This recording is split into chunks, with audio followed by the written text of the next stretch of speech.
Greetings and welcome to the 1-6 Scale Man proudly presents another episode of Comic Book Talk with Friends. I am your host, Leo Rockwell, for the 1-6 Scale Man YouTube channel. Do me a favor, hit that like button, subscribe. If you haven't already, hit that bell notifications. You're always up to date as to what we got going on. This intro that you just now saw is going to be the very last time you see it. So we are retiring the intro. We're going to be bringing something new next Monday. So stay tuned. It's going to be a whole new intro. We got to bring in something new.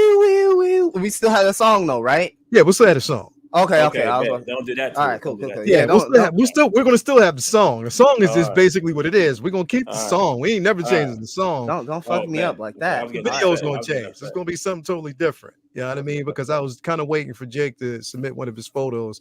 You know, even though I had to kind of scan through a whole bunch of them because it was his butt ass naked photos. I was like, come on, bro. I don't want to see that, bro. I don't want to see that. None of those worked? Not a single one? Nah, none of them worked, bro. It's too much baby oil and too much body. I didn't need all that. All right, we're gonna start calling. I can take more. Jake. I can take some dry ones. Jake, we're gonna start calling.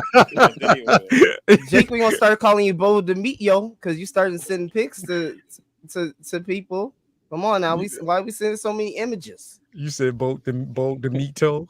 Yeah. Bo the Mito in the building. Anyway, thank you guys for being here. We got this incredible chat, man. It just went off to the left, but I'm so glad.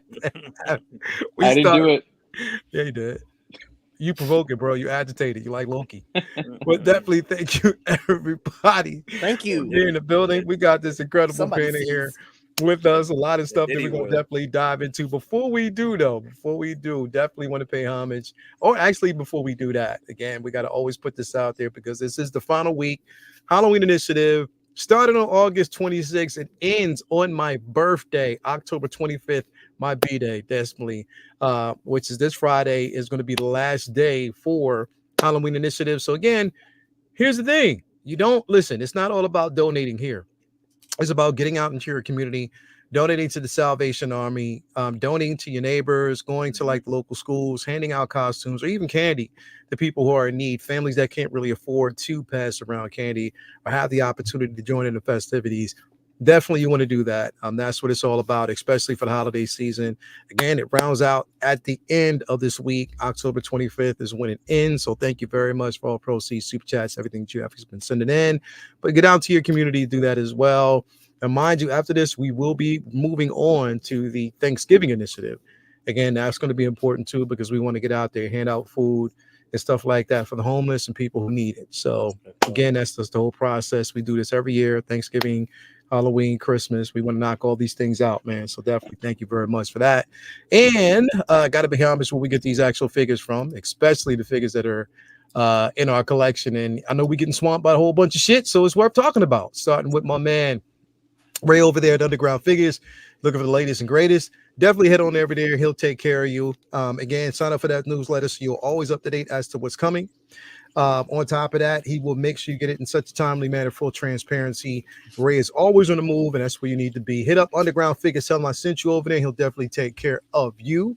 Also want to hit up my man Ray from Hawkwar's Toys. Again, not only do you get the figure choice, but you get the sticker, comic book, the boot, just to make sure that you have everything that you need. A nice little care package. Also a proud sponsor of the Figure Flex Friday Fall Fallout, along with this guy right here. We got my man Comic Relief Comic Collectibles, Jacob, in the building.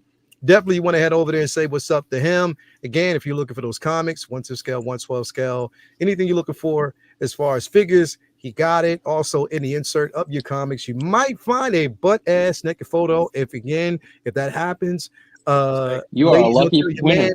And kids, don't tell your mama, because then again, we're not, don't be doing that. Anyway, I swear to God, if I bought a book from Jake and a picture of him slipped out that shit, I'm picking this shit up, I'm throwing it in the fucking trash, and I'm getting on the phone. It'd be a Polaroid, and you wouldn't call it till 10 minutes after. Okay, 20 minutes afterwards, after I use the thumbtack and put it up on my window. Oh my God! I'll give him a nicely concerned email.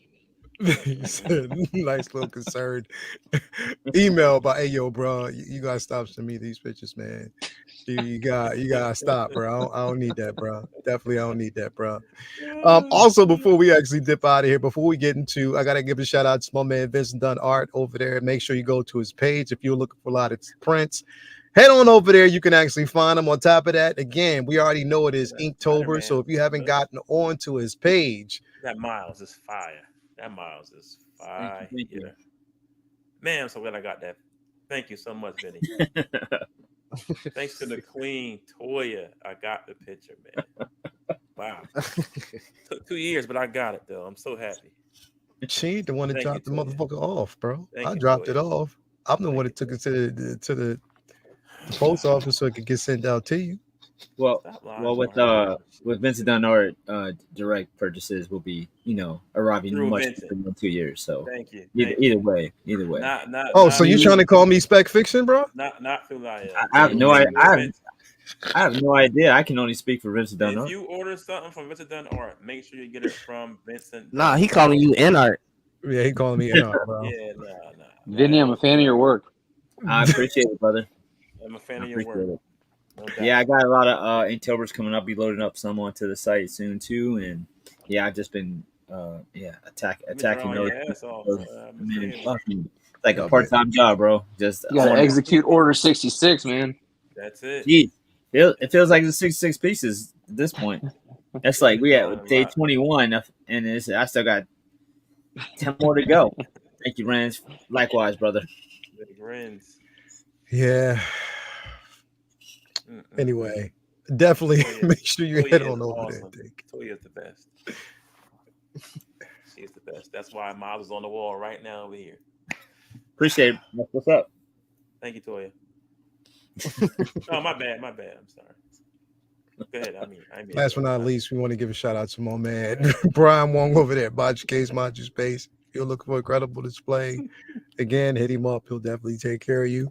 Got a couple of folks who got those module cases on the panel right here so they can test his pieces right here. Again, I got the mono. So glad I have that piece. Is incredible. Hit up Brian Wong. Tell him I sent you. He'll definitely take care of you, especially if you're looking for an incredible display. So definitely some things to talk about there. So let me say what's up to the chat and who we got in the building with us. Start with my man Mark P. Thank you for being here. NR 2099. Yeah, hell nah. We got Charlie the Unicorn in the building. Thank you for being here. Zinzan is in the building. Mark P. New York Comic Con tease a hush too. They definitely did. We got Renz Talentino. Vinny, I'm a fan of your work. Definitely thank you for being here. Charlie the Unicorn, Mark P. Docinator's in the building, bro. Lael, I've got that black suit Spidey shirt on right now as well. Target went hard with that one. Yes, they did, bro. Yes, they did. Yes, they did. They did go hard with this motherfucker. They killed it. I like that, bro. We got my man Brandon Salad in the building. Good evening, gents. Thank you for being here. We got Low Key Collect in the building. Man, what's going on with you, bro? We bought that meat tonight. Come on, man. Nah, we're not. Buddy. No, chill out. No, we ain't about that meat tonight, bro. Come on, man. Nah, no Diddy. No Diddy nope. oil. What up, Calvin? No Diddy oil. Birth week. Yes, it is, man. Birthday week this week, man. So definitely not as excited about it, especially not being able to celebrate like I want. I'm just gonna relax on that day.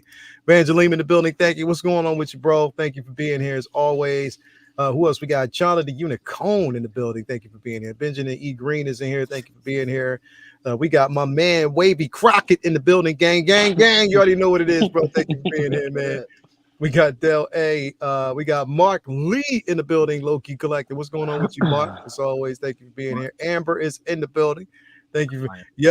Funniest shit in the world, y'all, is being at the. We're gonna talk about it. As a matter of fact, we give y'all a little teaser. Comic-Con.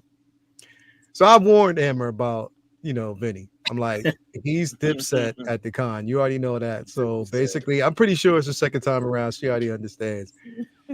And bro, so Vinny has this thing, right? So if you're walking behind Vinny, Vinny's walking, right? If Vinny's looking straight ahead, you're safe because that means he's eyeing the place. He's looking for his mark. There might be a couple of things that you're looking for that he'll find, and he might stop at the table to give you time to catch up. You know what I mean? Give you time to catch up and maybe get ahead, right? So that's the easy part.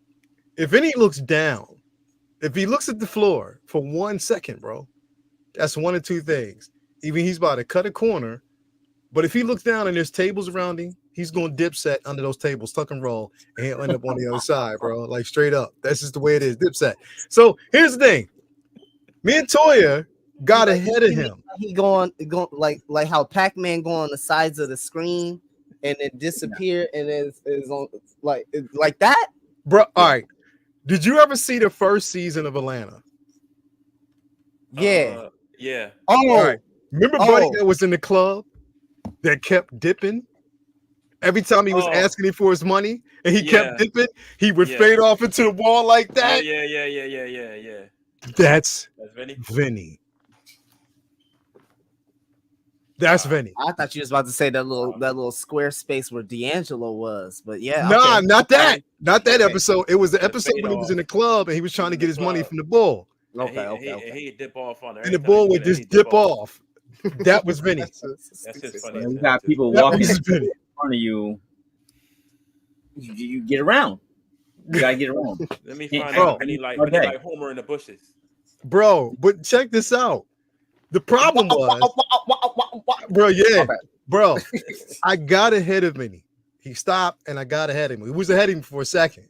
I know which time you're talking about. That shit was funny. Bro, we get around the aisle, right? Now mind you, we get around the aisle and then we get around another aisle. And I'm like, all right, I'm ahead of the game. So he's going to have to catch up to me. He's going to have to get me. And I know how we go. We maneuver through these aisles a certain way. I know how it happens. Bruh, we're walking through these aisles. I'm looking over at everything. And mind you, I'm waiting for Toya's behind me. She's walking with Luminar. Bro, I turned around. No lie. Vinny was smack dead in front of me. I was like, bro, hi. He was like, I was waiting for y'all. I was like, what the fuck? You did not peel past me nowhere. I would have saw you, bro. I would have saw you. And here's the funnier part, bro.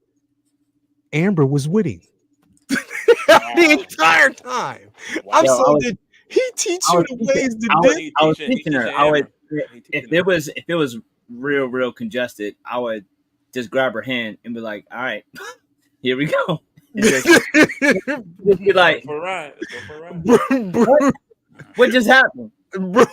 Bro, like dip set. That's hilarious, bro. Like, bro, you had to be there to know how hilarious the shit was. Like, literally. To the point where, there were moments that he taught her so much that she would dip from him. She did a few times. I need y'all, all of y'all, to be in a horror movie. I need that. I need that scenario. You, Toya, bro, Pimp Juice, bro, Vinny, bro, BC, second brother, BC mom. Let me find out Vinny's nice. Calvin, bro. Yeah, Calvin lady. Oh, wait. Let's talk about Calvin, bro. You might as well call this motherfucker Go Gadget Cal. For real. Bro, look, the Wi-Fi on him, right? This month, bro. Yeah, the Wi-Fi on him. No. Bro. Not this time? He was in the hotel getting ready like Schwarzenegger with the bro, go Gadget Cal, bro. Like, listen. Listen. This motherfucker, bro, like, listen, I have to say this, bro. And the thing is, we were walking. All right, so we get to certain spots. Now, mind you, Miguel was there. Shout out to Toy Quest. He was there. He was getting us to different places. But we're standing there. In the meantime, if we're standing, like when you stand too long, your knees, you're not really prepared for it, bro. You're not prepared for these moments, right? Right. So, bro, like, I should have known. Especially from the experience in London. I should have known about Calvin, but it didn't, whatever. Bro, we're standing there, we're waiting to get to these. So mind you, we were going like different statue places, art. They were giving away art. And we had these rallies, whatever. Calvin was standing there. Swear to God, it was nothing around him. Nothing. I didn't see it. He had it hidden somewhere. Maybe it was hanging. I didn't see it. I just didn't notice it at first. He's standing up. Next minute I know, bro, he's sitting down on a portable chair. Bro, not just a portable chair. It was one of them flip out Jones that you just flip out. Yeah. He said, bro, I don't know where it came from because he was staying. I turned around for a couple seconds, turned back around. This motherfucker sitting down, bro. Motherfucker sitting down, bro. Like this, hunting, bro. But I should have known because when we were in London, bro, everybody was cold outside. You know what I mean? Just whatever. This dude basically had on a vest, right? He had on a vest, sleeveless vest. We're walking around, sleeveless vest. I think he had on a hoodie or a sweatshirt, but he had on a vest. Bro, we walking around, it's cold. This boy goes, it was a warmer. Listen, he goes, boop, boop, boop, and his shit just start like Knight Rider. Yeah, a warmer. It warms him up. Bro, it was like Knight Rider shit. I thought I was going to hear the song. That's it. Yeah, I thought I was going to hear that shit, bro. That's it. This is so, bidet, self-heating jacket, flotation device. If he was in Italy and he needed to go in the water, he got a flotation device vest. The bro, he's Blaguyver.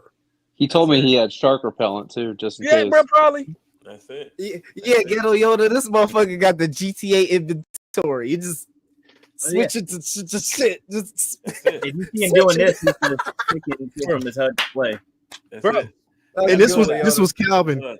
This was Calvin. This is his new signature, bro.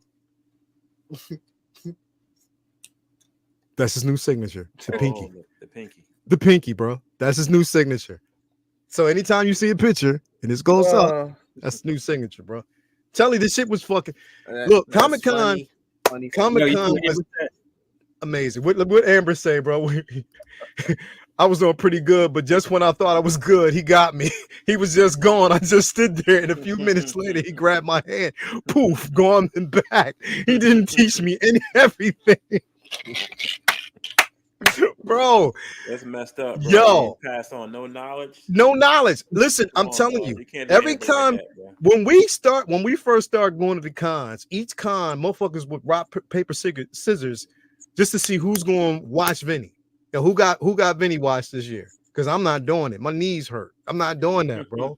Like straight up, he's Dipset, bro. And the thing is, when he stutter steps, when he does, bro, he'll do this. Look down on the floor. And I think it's him looking at the peripheral to give you a warning. That stutter step is either going to dip under a table or he's going to hit a corner real quick.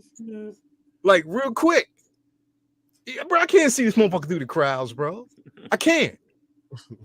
I just can't. It just don't work. But that's just how it was, bro. But the dip. Vinny can be Batman. Yo, the dip. It was just basically the dip. But anyway. Puff of smoke. He be doing people like Batman do, where it's like, yeah, and another thing. Yeah, bro. Yep. That's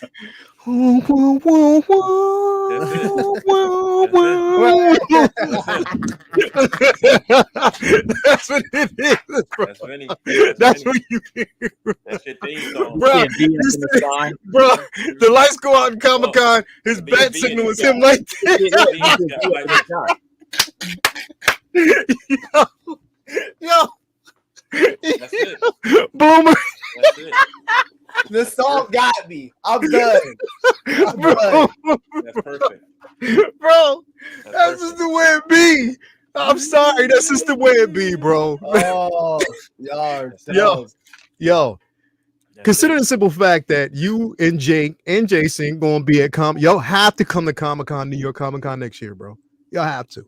Yeah, I haven't been in about 4 bro, years, it's so dope. It's such a dope experience. It's the Jacob Javits Center, bro. It's big. It's not as huge as would be. Of course. I mean, we're talking about San Diego Comic-Con, one of the biggest there is. It's a huge space, bro, in this place. And it's a lot of people that are there. Yeah, and it's just such an amazing experience, bro. Plus, it's New York City, bro. There's so much stuff to do around. Yeah. Come on, man. Yeah. Y'all got to come. But y'all got to see it for yourself. As a matter of fact, this is what we're going to do. If all y'all come, we'll just leave Jake with Vinny and watch what happens. He's going to be gone. What? Yeah. Jake going to be by himself. Yeah, Jake. We'll just leave you with Vinny, bro. You got to experience first. You since you the last one here, that's your initiation live. You got to be the person. Hey man, I got quick feet. All right, I can do it. Okay, that ain't gonna Remember he work. said that. that's what I said. That ain't gonna work. Not gonna be pulling any Vin crawler on me. I'll find you. No, that ain't Bro. And don't wear no Jordan Classics either at all. Nah, man, I'm coming as Professor X, Malcolm X. So like it's a mix of like Malcolm X, but Professor X. So I'm be in a wheelchair. I'll be sitting all day, baby. I'm gonna go Kazar. All black wheelchair. That's what's up. Speaking of the con, it was definitely, like I said, it was a great experience. It's definitely good to be there. We experienced so much. It was nice to meet up with different collectors. Yeah, I enjoyed the pictures you guys posted. You know, we met up with Toy Quest. We met up with Joey, the collector. Mm-hmm. You know, it was so many people there. Josh, everybody. It was just so many individuals that were actually there. That it was such an enjoyable moment, bro. And I was just there Friday. Mm-hmm. I got a chance to meet everybody, and it was just basically on a Friday. Next year, I definitely want to go for all 3 days because it's just going to make more sense. You know, but you know, again, it was so got a couple pickups, got a chance to actually talk to one of the artists that we're going to be talking about tonight. Again, we talked to Cates. He was telling us about, you know, the new Venom film and that he saw it and what he thought about it. And he was like, yo, I'm not prepared. He said the way they did, you know, of course, we look, you know, when the artist talks about the IP, when they talk about, you know, the stuff that they're a part of, sometimes they're biased. And he said, I'm biased about it. I'm just going to let you know. But I'm telling you, the way they did, he said, again, I will give them a mouthful if I didn't like it. He said, but the way they did Noel, the way they captured Noel, it was incredible. So he said, that's the one thing that I will talk about and say. So quick feet helps. The key is to keep up with Vincent and it doesn't blink. Vincent is don't blink. He said, yeah, don't blink. Yeah, don't blink. Don't blink. Yeah, don't blink. Because if you blink, You're by yourself. You're by yourself. I'm good, man.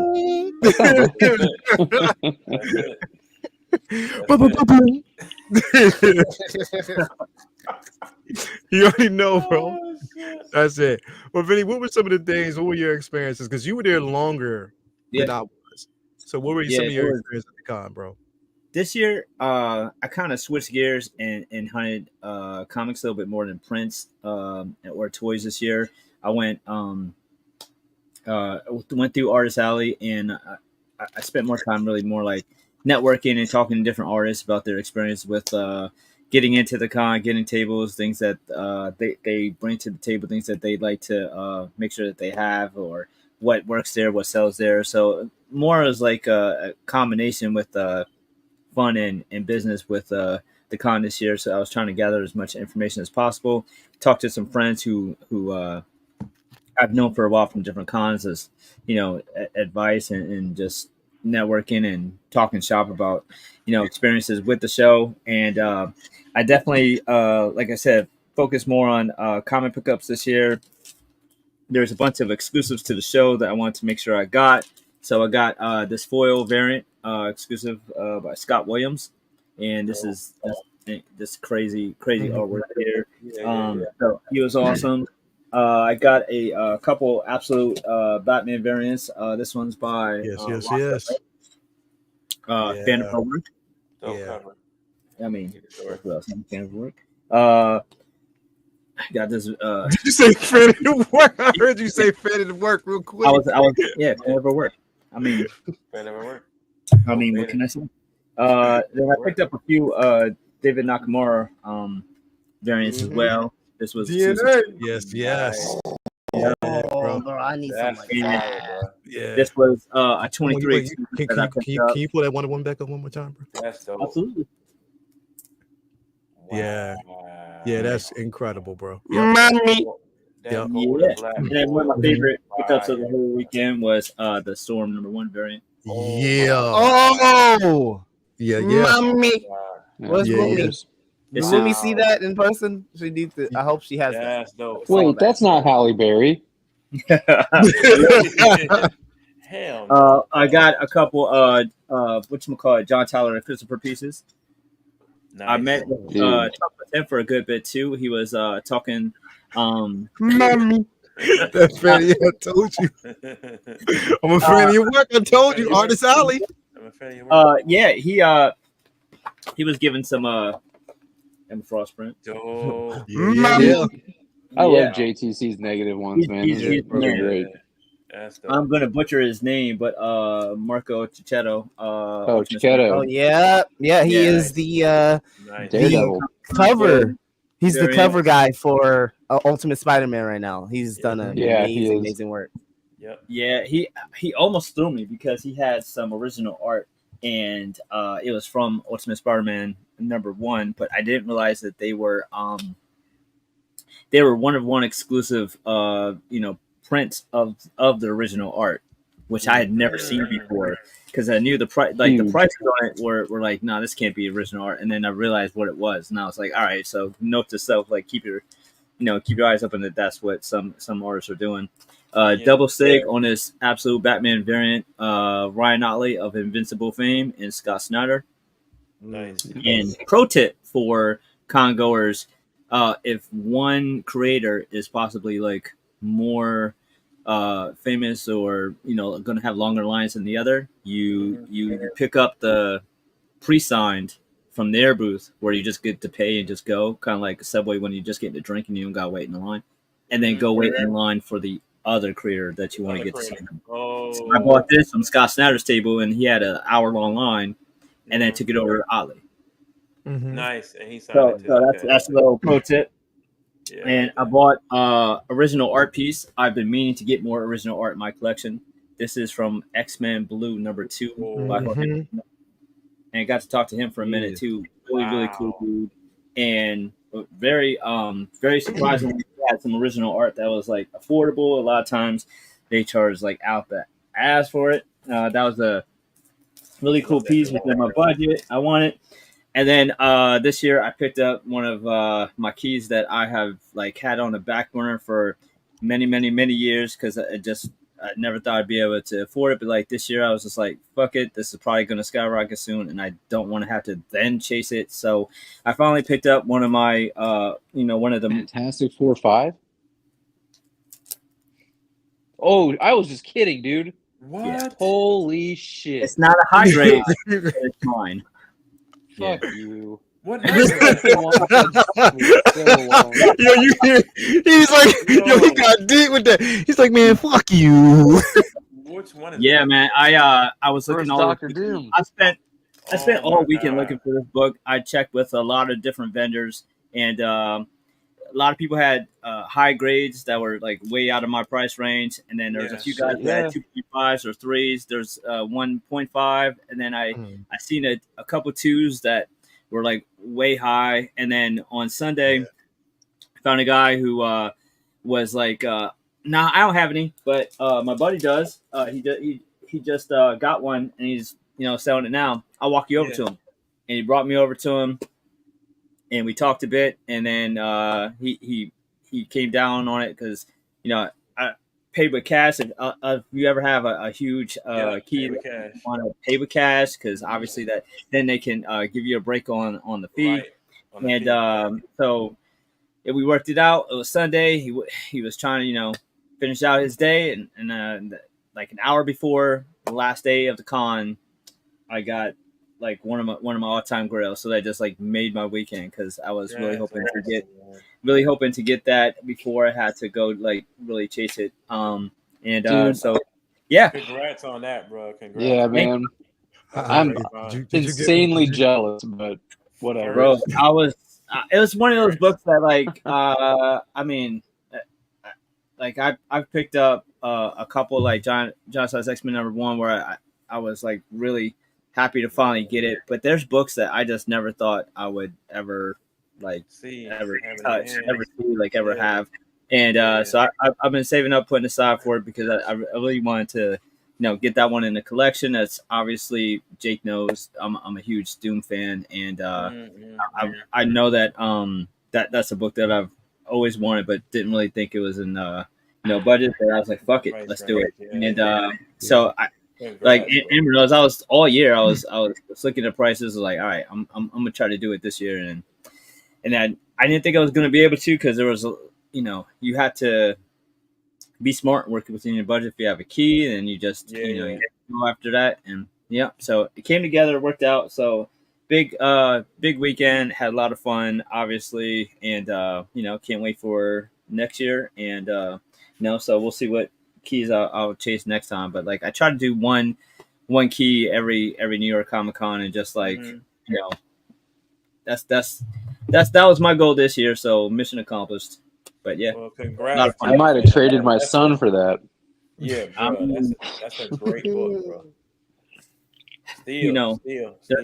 They're making more kids. They're not making more Fantastic Four 5. That's what I'm saying, dude. I mean, exactly. Yeah. Exactly. It's some bullshit, bro. Kids are not. No, I've never. Get some DNA cloning. Great pickups, man. That's a first edition. That's awesome, Yeah. bro. I didn't get the pickups that you got, of course, because I was only there that one day, but I did get a original art print from my man Matsumoto. Again, Nice. if and this is basically that there's a story behind this piece. This is a Bruce Lee piece that he actually did. Now the story was he did this, and Jake, you can probably appreciate this because we talk about it. He did this piece for his father. So this was a piece that he did to celebrate his father. Bruce Lee's daughter hit him up when she saw this online. Yeah, hit him up and was like, she wanted this to be the face of the online stuff, that they do. So she bought this. Yeah. So she pays him for this. Yep. Yeah, super dope. That's really cool. Super dope. I think I mentioned this on maybe in like my first 5 shows with you, Lael. She has a podcast. I'm not sure how much she's updated it in the years since. But she had a podcast with Kyrie Irving like years ago. No. Kyrie Irving actually like shouted out her podcast. Like she didn't do anything. But that podcast is great. It's a lot of stuff about just like obviously a lot of Bruce Lee's teachings. Power of the mind, the power the mind has over will and over just over your body in itself. You can override a lot of things in your body. So if you're a podcaster, check that out. Definitely, man. Daniel Lee is dope, man. Yeah, I picked this up from Kate's as well. So this is the first appearance of Noel, and he signed it for me. So definitely did this, and I had to because of the opportunities there. I had to pick up one of my favorite covers of all time. Vinny knows this, and I had to get this from Cappuccio, considering the simple fact that he is also going to be the artist for the cover art of Ultimate Wolverine. But I had to basically pick this up, and this is the X-Men. Oh my God, bro! This cover with Doom on the front is probably one of my favorite X-Men covers of all time. So I did pick that up from him. But again, just a few pieces that I got because I was only there for Friday, and I was looking for things specifically. Being there with a bunch of fellas, so we couldn't actually take a look at it. But the con itself, just the experience being around a whole bunch of people, man, it was such an incredible experience. Artist Alley. Walking around, and it was packed. It was jam packed in there, but the experience itself was definitely incredible. Y'all got to attend the con, especially when it's a whole group of people that you're meeting up with. You get a chance to meet like some of the content creators, people that are collectors as well, people immersed in comics. There's a lot going on there. I know you can find a Fantastic Four number 5 there. I'll be there next year. So. Yeah, bro. Yeah, bro. Definitely. I'm gonna be glued to your hip, Vinny. I'm gonna be waiting to see you sniff me one out. Yeah, definitely, bro. But it was such an amazing experience. Again, I would look San Diego Comic-Con. We already know for a lot of people, it is an experience. People go, people try to get to. I think, as a matter of fact. Didn't they say tickets go up for that like the next week or 2 weeks or something like that? It's 2 weeks for San Diego. I think right after when the Venom comes out, Thursday? 24th. I think it's the week after. Oh, okay. Yeah, I think it's the week after. Yeah. All right. So definitely. want to kind of talk about this because I know Jay got to dip out here in just a few, but I want to kind of bring this up here first because it's definitely worth talking about. I mean, this show, how can I describe it? Like, it continues to get better and better each episode. And I'm kind of conflicted, bro, because is the show about the penguin or is it about Sophia, bro? No. Who's it about? Sophia is a animal, bro. Like, but that's what I'm saying. Like, who is the show about? Because she's from Cherry Hill, New Jersey. Shout out Cherry Hill, bro. Because it's like they are definitely competing for like the top spot of the show. Yeah. I mean, I think that they are definitely killing it. Yesterday's episode was so dope, and there's a lot that happened in that episode that I didn't see coming. But the most important thing about this episode is that I am so effing glad that we are not competing. Like that we don't see, it's not a redemption story. There's no type of fucking redemption story. I don't like that. Look, these cats are, classically evil, and I want to see them in that element. And you couldn't pick the better story to kind of display this in, and I think they are killing it. Now, both Bloomer, did you see this episode or no? I think I don't know. He dipped out for a second. Jake, did you see this episode or no? I did. While I think it was probably my least favorite of the season, and that's not because I thought it was bad for any reason at all. I just found it probably the least interesting episode, I think, of the season so far. But I will say this. That's a good question because I am absolutely glued to the screen when Sophia's on screen. And then I feel like Penguin kind of is taking a back seat as far as the interest goes because she is just so compelling to watch. When she had was her uncle, was it Luca? Is that his name? Luca, yeah. Tied up. Well, I don't know if we're going to spoilers, but what she did to him and in the mausoleum, I was like, man, this bitch is ruthless, and I am loving it. I mean, we saw what happened with the family last week. So what she did at the table at the meeting to the uncle. Well, right, but that too. But like what I love about her though is that she walks this very fine line of being we're told this whole time, I'm not crazy, and we see her whole backstory, like, oh, she's not crazy. But something in her has snapped since she left Arkham. And so there's that this is kind of that Barney Stinson, like it's the crazy hot scale with her, you know what I mean? She's kind of walking that line because she's gorgeous, but she's incredibly interesting to watch at the same time. Yeah, for real. She's definitely, but it's just like, that's the thing, bro. It's deceptive. It's very deceptive because she's in that space where, yes, that she's, definitely an amazing, woman, but she plays it so fucking ruthless and scary, like scary good, bro. Like on this particular level, it's like, come on, man. Like the way you're playing this role is effing phenomenal. Like it definitely is. It's because she has that femme fatale like characteristic to her. You know what I mean? There's a slight level of like seductress to it. So that adds an element to it where she's not just like this ruthless killer. Yeah. And I've always loved that archetype in like noir style storytelling. So I think she's doing a great job.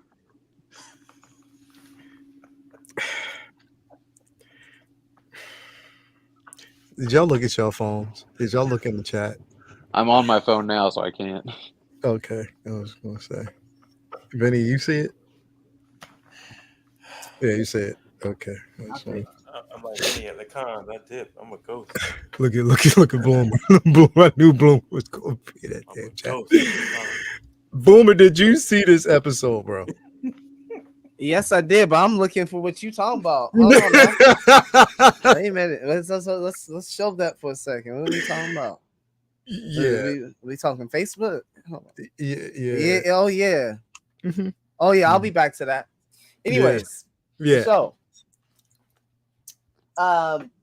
like you said earlier, I just is a hard time understanding how it's getting better and better and better. And I just love how it's making more of the Gotham underbelly, the crime side of Gotham, the corruption side of Gotham. It's really given that a lot more light. So if anything, man, this is really setting the stage for that second Matt Reeves Batman movie. It's gonna have some really high expectations. Some people didn't like it, some people really loved it. So it's gonna, if they're gonna do a second one, it's high expectations.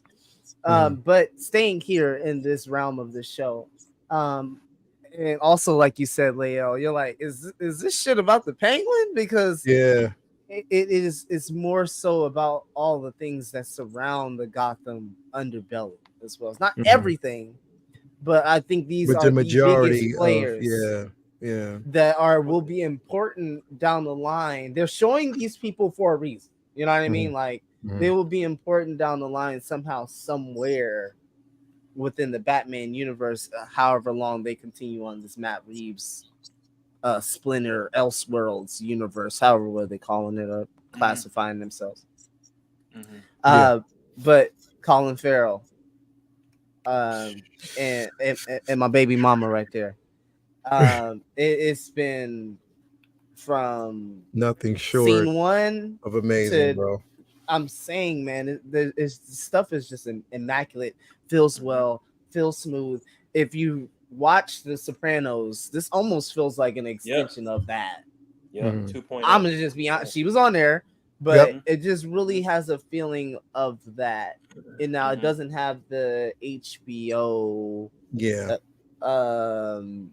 early day HBO kind of way that they were filming things, and their philosophy still somewhat similar to today, but like HBO then just had they couldn't do no wrong back in the early odds, bro. They couldn't miss. Like I didn't watch this as much, but you had Oz, and you had The Wire, like, and then you had Sopranos. Like they could miss, bro. Back then. And this is what this show kind of gives me vibes of. Like there's that feeling of eerie street shootings and violence that you get from The Wire. With The Wire, you would get these poignant lines that would kind of count for double speak. Like these lines have double meanings, if you will. But what I'm meaning by double speak is somebody's saying something and they're saying two things at the same time. Like there's an underlying meaning. Like there's basically something else there, right? Against the layers. Rome, right, Charlie? Rome, another one of those. And Sophia does it, and I think obviously the Penguin does it, but he does it in a more like what do you want to call it? He's a pathological liar, in a more pathological way, in a sense where he really does, like Homegirl said in the last episode. You really believe your own bullshit. Like you're so high up in your own plans and machinations, like you believe your own bullshit. Like the shit that you're telling me right now is not based in all reality. You're just telling me what you hope and what you plan for and what you think is going to happen. But that's not reality. That's not where we're at. And somebody like that is very dangerous and manipulative, because if you follow that person, your reality becomes their reality. And then how do you discern your reality from theirs, and what's true and what's false? They become your tastemaker. They become the person who's basically making your playlist. So honestly, man, I'll let my brothers get to it. I'm gushing about the show. I love it. Like I said last week, I love the fact that it's just really slotted in and giving us this, again, a Sunday night show to all get around and enjoy before the week starts. So I'm enjoying it. I'm loving it, and I can't wait to see what's next. Hell yeah, bro. Hey. Jake, you got a bounce, bro? Yeah, I probably gotta get going. Okay, man. Well, Jake, let us know what's going on with you, bro. With again, what you got popping off, bro. Besides, Listen, I'm trying to stay clothed for you. I'm having a hard time. I'm just kind of, squirming out of my clothes right now. But I don't, not a whole lot. I got 11:46. I had to push it back to 11:56 to 11:57, so I'm pushing it. But I got a Star-Lord, Hot Toy Star-Lord coming in here soon, and Lael, I know that you were interested in possibly how to put the helmeted sculpt on. I found out that there's a way, so I can tell you how. Okay. And then the new version, the blue suit. Yes, sir. So, well, I'll let the secret out. Justin actually in his review said that he took the neck piece from the Jake Gyllenhaal head sculpt from Mysterio and used that, and then plopped the head sculpt on that. It worked fine. Well, it's perfect. I have Mysterio, so that's a good idea. I got Mysterio too. Yeah. Yeah. Okay. I'm gonna try that. So it's the neck piece that's inside the box, or that's on the figure. In the box, it has the Gyllenhaal head sculpt attached to it. They're two separate pieces, and you can just pop. Oh, okay. Yeah. Oh, that's two different pieces. I didn't know that. I think so. Yeah. So I'm definitely gonna be trying that when it comes in, and then I got the notification today that my Deadpool Wolverine Steelbook shipped out. Should be here tomorrow. Okay. Word. Okay. So so that'll be cool. But other than that, just working and living for the weekend, I guess. Okay.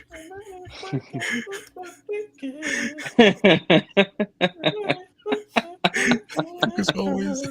Anyway, man, thanks for being there, bro. We'll definitely catch you next week. Everybody, make sure Comic Relief, Comic Collectibles. Make sure you head on over to get those comics and the collectibles if you need it, man. Definitely shout out to you, bro.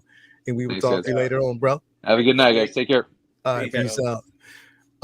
Vinny, you're witnessing this show. And again, it's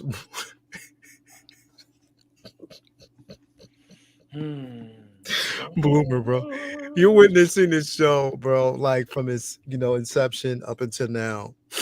And again, like when we talked about it, and I think it was unanimous for a lot of people that when they said they were doing a Penguin show, it was met with some slight trepidation because you didn't know what they were capable of. And I know that for a fact, there were a lot of people that, as much as, a lot of us may have liked the Matt Reeves Batman, there were some people out there that was mixed on, that version. Not a lot of people basically met it the same way, So to make that announcement that you were going to do a Penguin, even though we knew that he was one of the highlights of the film, it was like, okay, what are we going to get from it? You know what I mean? How are we going to really receive this? So they just keep knocking it out the park each episode. So what were your thoughts on this, bro? Yeah, the inception of the show, talking about Penguin, it was, I liked the film. I had my issues with it.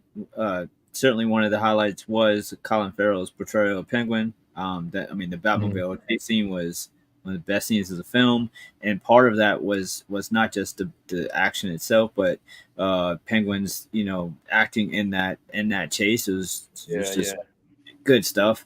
And but then when they announced the show, it was one of those. I mean, Penguin has never been mine, and I doubt many people's favorite of Batman's Rogues Gallery, despite the fact that he's always been very interesting. I just wasn't. It wasn't somebody who would pop in my head at the top of the list of villains who could carry their own show. However, with their intent to drive this as a very grounded world, it makes perfect sense. And obviously, we all see the vision now of what they were going for, and the execution has been stellar, to say the least. And it definitely does feel, in some ways, that Sophia has hijacked the show. But I don't think many of us are complaining, because she's been doing such an incredible job with it. I'm sure it saves them time and money on makeup scenes for Colin, and it's just like, I mean, obviously she's his foil in this, she's his villain in this. So just like any Batman project, there's always going to be a lot of time set up to build the villain. That's one of the things that's so compelling about Batman. This is Rogues Gallery, so this is just kind of the same premise with Penguin having who he has to be there against, and it's obviously Sal, but Sophia is definitely the one stealing the show every time she is on camera. And this was a great episode showing kind of like a mixture of her, you know, capabilities for terror and, you know, ruling with fear, with how she took out the family, how she took out, you know, him at the table and whatnot, but also, you know, honesty and kind of like, yeah, this is what I have to do if you make me. Otherwise, this is going to be a new family and we're not going to fuck each other over like how I was raised. I'm going to try to do it right, but don't fucking cross me. So there's that balance that maybe she's going to be bringing to the table that other, you know, crime bosses maybe won't have. But I love the I love kind of, it reminds me of like Oshi Ren on Kill Bill, where like she cut off a man's head and was like, now if anybody else has some shit to say, now's the time. Otherwise, shut the fuck up and let's go. That table scene. Yeah, yeah, sure. Yeah, that's what it reminded me of. But to shoot him, have the blood all over the table, and then have them literally have to pick up the blood money in order to like basically like, you know, like, hey, you pick this money up. That's you signing the contract in blood. You know what was the funny part about that, Vinny? And I just want to say that as an addendum with what you're saying. Yeah, is that moments before that she said he was a made man, right? Yeah.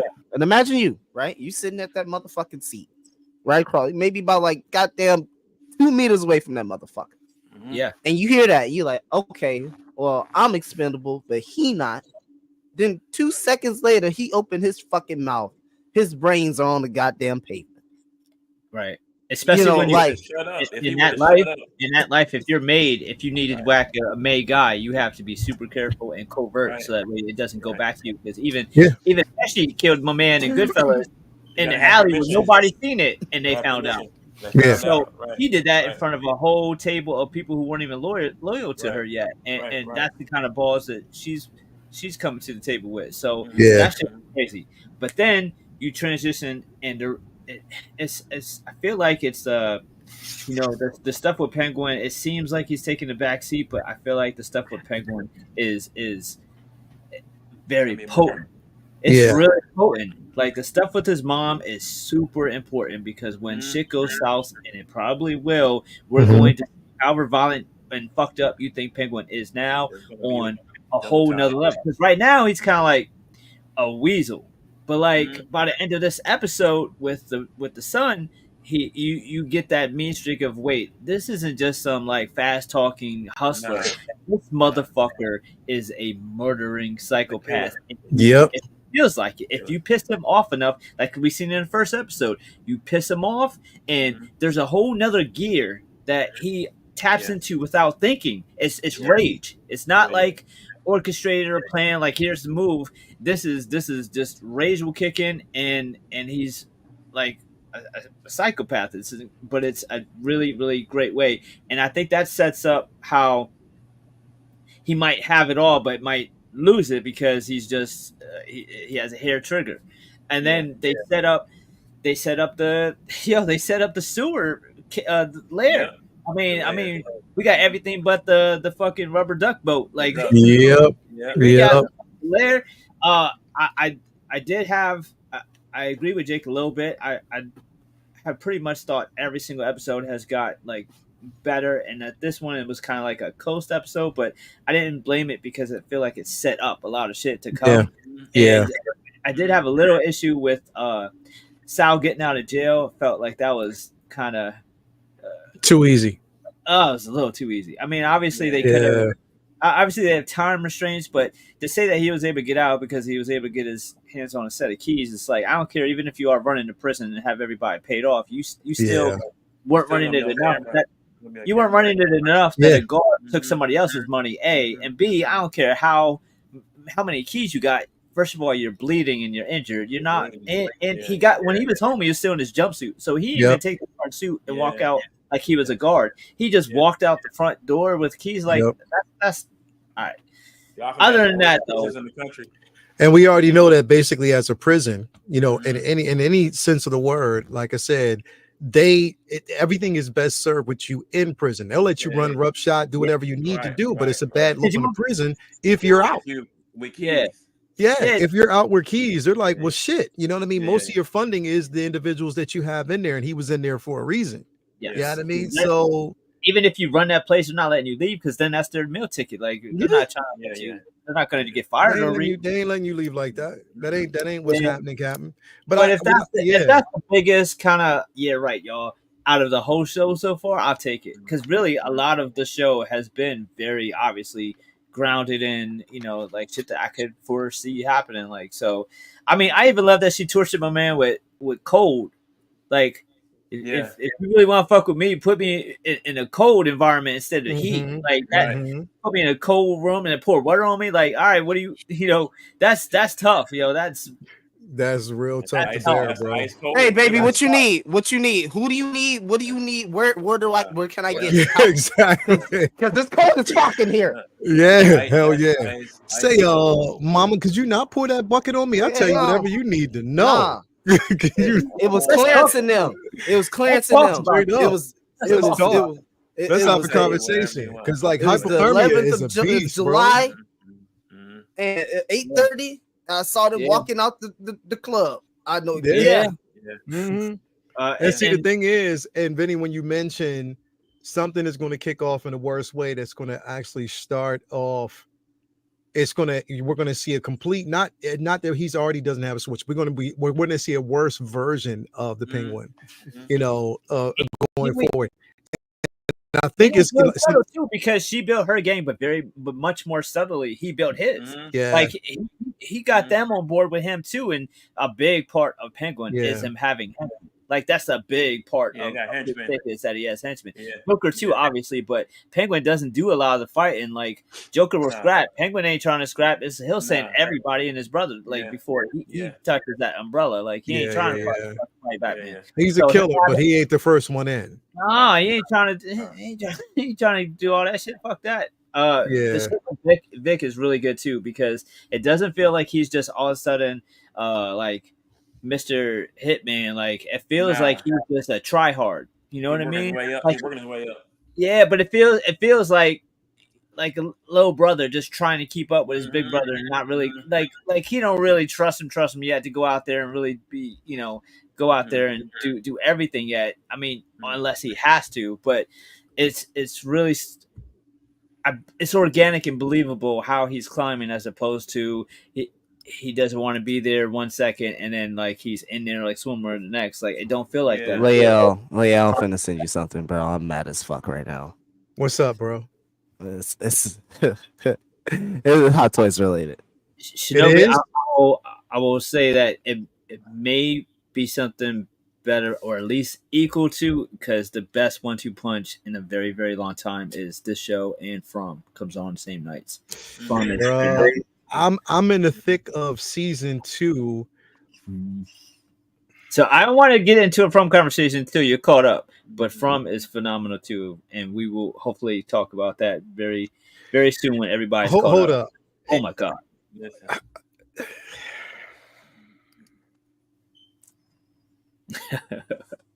Oh, nice.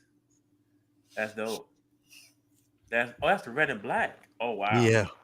From the game. Yeah, bro. Wow. I low-key wore this suit for a minute, bro. I'm not gonna lie to you. I low-key had this shit on. And it's an exclusive. Oh yeah, I'm gonna get this. I'm good. I got the 2.0. I'm gonna get this. I'm good. This is poison. Wait, how was that suit bending? How was that suit bending? It's gonna be like the advance. No, it's if you have the 2.0, that shit good. You're gonna be all right. Wow, that's dope. There's like 50 suits in that game though, so they could. I know. That's what I was hoping for. This other suit like I've been waiting on. 20 of them from that game, though. Mm-hmm. Oh, I mean, this gives you shades of like Amazing Fantasy, so you really can't go wrong with like this offset of red. Does. And, like, this is some bullshit. Yeah, right. Right. That's dope. Wow, like, That's dope. Same accessories too. It looks like outside of. Yeah, the wings though. Yeah. The wings are new, right? The wings are new. No, web wings came with the 2.0. Easy The pass. 2.0 too? I didn't get 2.0. I got the first one. This is an exclusive. Look, it looks good. That's dope. I probably won't go after it. Again, to have the Superior, I'm good with that. Yeah, I'm waiting for that. The Superior suit is fire. The Superior suit is fire. That's one, the most downplayed suit out of all. Yeah, nah. This is definitely it's a pass for me. But again, for those who want this, again, bro, I already told you I'm over the fucking legs, bro. I'm over it. There's so many legs. I didn't get the 2.0, so I'm definitely gonna pick this one up. I'm so over the legs, bro. I'm good. Yeah. If you get this one, you'll definitely be good. But I'm completely. Just so many of these legs. The ingenuity in them are great. But if we've seen them so many times as people who've covered it, it's like, damn, y'all really just throwing them out. Yeah, like you just these are like the new spider webs. Like these are the new spider webs for them. Like, whoops, don't put them out. Put them with this one. And I know it's a money grab, and I'm gonna get this. This will be the first one I have. I know that's a money grab, and I'm gonna buy. You're gonna have to. It's this, from what it looks like. It's like you're gonna have to jump in the queue, Pimp Juice. But yeah, you'll be all right. Yeah, this is what? No, you know what? They probably won't do a queue on this one because remember they didn't do a queue the other day. I thought I saw 500 on this. Like, yeah, it probably will be, but they're not doing queues on a lot of their shit. They didn't do a queue. They definitely didn't. They didn't do a queue on that Harley until late. Yeah, they're trying to keep it exclusive. Yeah, what I mean. So it's going to be interesting to see how they approach this. You know, definitely it's going to be moving a little weird. Yeah, yeah, they are. Moving on. Want to talk about this guy, really, and then we'll get into everything else. But I got to talk about this guy, Alessandro Cappuccio. Again, some of the greatest work in cover art I've seen, especially Moon Knight, bro. What he was able to definitely do and capture with Moon Knight is definitely incredible. Some of the dopest artwork out there, come from this guy. Some of the dopest concept pages, especially for Moon Knight, even for Spider-Man, bro. Like his cover art for the black suit is the black suit and blood, bro. Shh, come on, bro. Like this motherfucker's work is completely and honestly some of the dopest work that I've seen in so long. If you're familiar with his work, and on top of that, just keep in mind he's going to be the artist for the Ultimate Wolverine that's going to be dropping here soon. It was such an incredible experience meeting him at the con. Some of the things that he talked about, up and coming things that he actually had. But yeah, he's definitely a phenomenal artist. Vinny, you're familiar with his work? Yeah, I'm not. I'm not too familiar with the actual comics from reading them, but I've seen a lot of images or from my pulls. So like, I have I've seen a lot of the work, but just haven't gotten to reading it yet. So it's just like I'm more familiar with it in passing, more so than like on a more regular basis, because he's relatively modern and I've seen a lot of the issues, but I haven't got a chance to get my hands on all the stuff of his that I've been seeing online and liking. But he definitely has this like it's almost like a kind of Quesada like vibe of dynamic poses and line work, and a lot of excellent use of negative and space and dynamic conceptuals and super like black and white like mastering of composition with those Moon Knight covers has just been like really, really impressive. And his stuff is like very, very dynamic. I definitely dig it. Like I am hopeful for the future because there's a lot of similarities and a lot of artists, but he's doing some like crazy dope stuff. And I think like sometimes Marvel kind of gets a little complacent or like having too many people on a cover or different stuff like that, and sometimes some of that stuff gets kind of runs together. But from what I've seen from him, it's definitely some new blood, and I like the direction it's going. I'm definitely going to be picking up his Ultimate Wolverine, and I gotta go back and grab some of that Moon Knight stuff that I was late on. But I'm pretty sure I got all that Spidey stuff. But I think I just seen the Moon Knight stuff and haven't actually read it, so I gotta double back on that. But definitely interested in what he'll be doing with Wolverine, because that's right up his alley, I'm sure. Bro, he's I mean, definitely does some phenomenal work. Even basically his Storm from the Ashes book was definitely incredible. This is definitely an incredible cover. His work, again, you have it, like a lot of people have it, they probably wouldn't know. He did a lot, especially for House of X, Powers of X. A lot of those runs as well. So he does, and keep in mind some of the work he's actually done with Absolute. He did a lot of work with the Absolute Power era, which again, I know you don't like that book, but Absolute Power is incredible, bro. He done a lot of work for that. His run on even the Phoenix was definitely incredible. So Weapon X cover, of course, the infamous Weapon X cover with him and Jean Grey was incredible. You have any of his pieces, Jay? I only know his stuff from Moon Knight. I may have a lot of his stuff, or not, especially if it's House of M. I know I got a lot of his House of M stuff. I love his Moon Knight covers. I'm trying to think what else I might have for him. I definitely may have some Spider-Man stuff that he's done, but I like his Ultimate. I saw that drop yesterday. The what he was going to look like, the design. That design is crazy for Wolverine. I love with the mask and the that orange Ultimate Wolverine, bro. Man, he killed that, man. So he's doing this whole run. Working this whole run. Yeah, he's actually doing the artwork for it. And the dope part, and you know about the Ultimate Wolverine, what they're doing with it, right? No, I just saw the cut. I saw what he was going to look like day before yesterday, the orange and black Well, mask.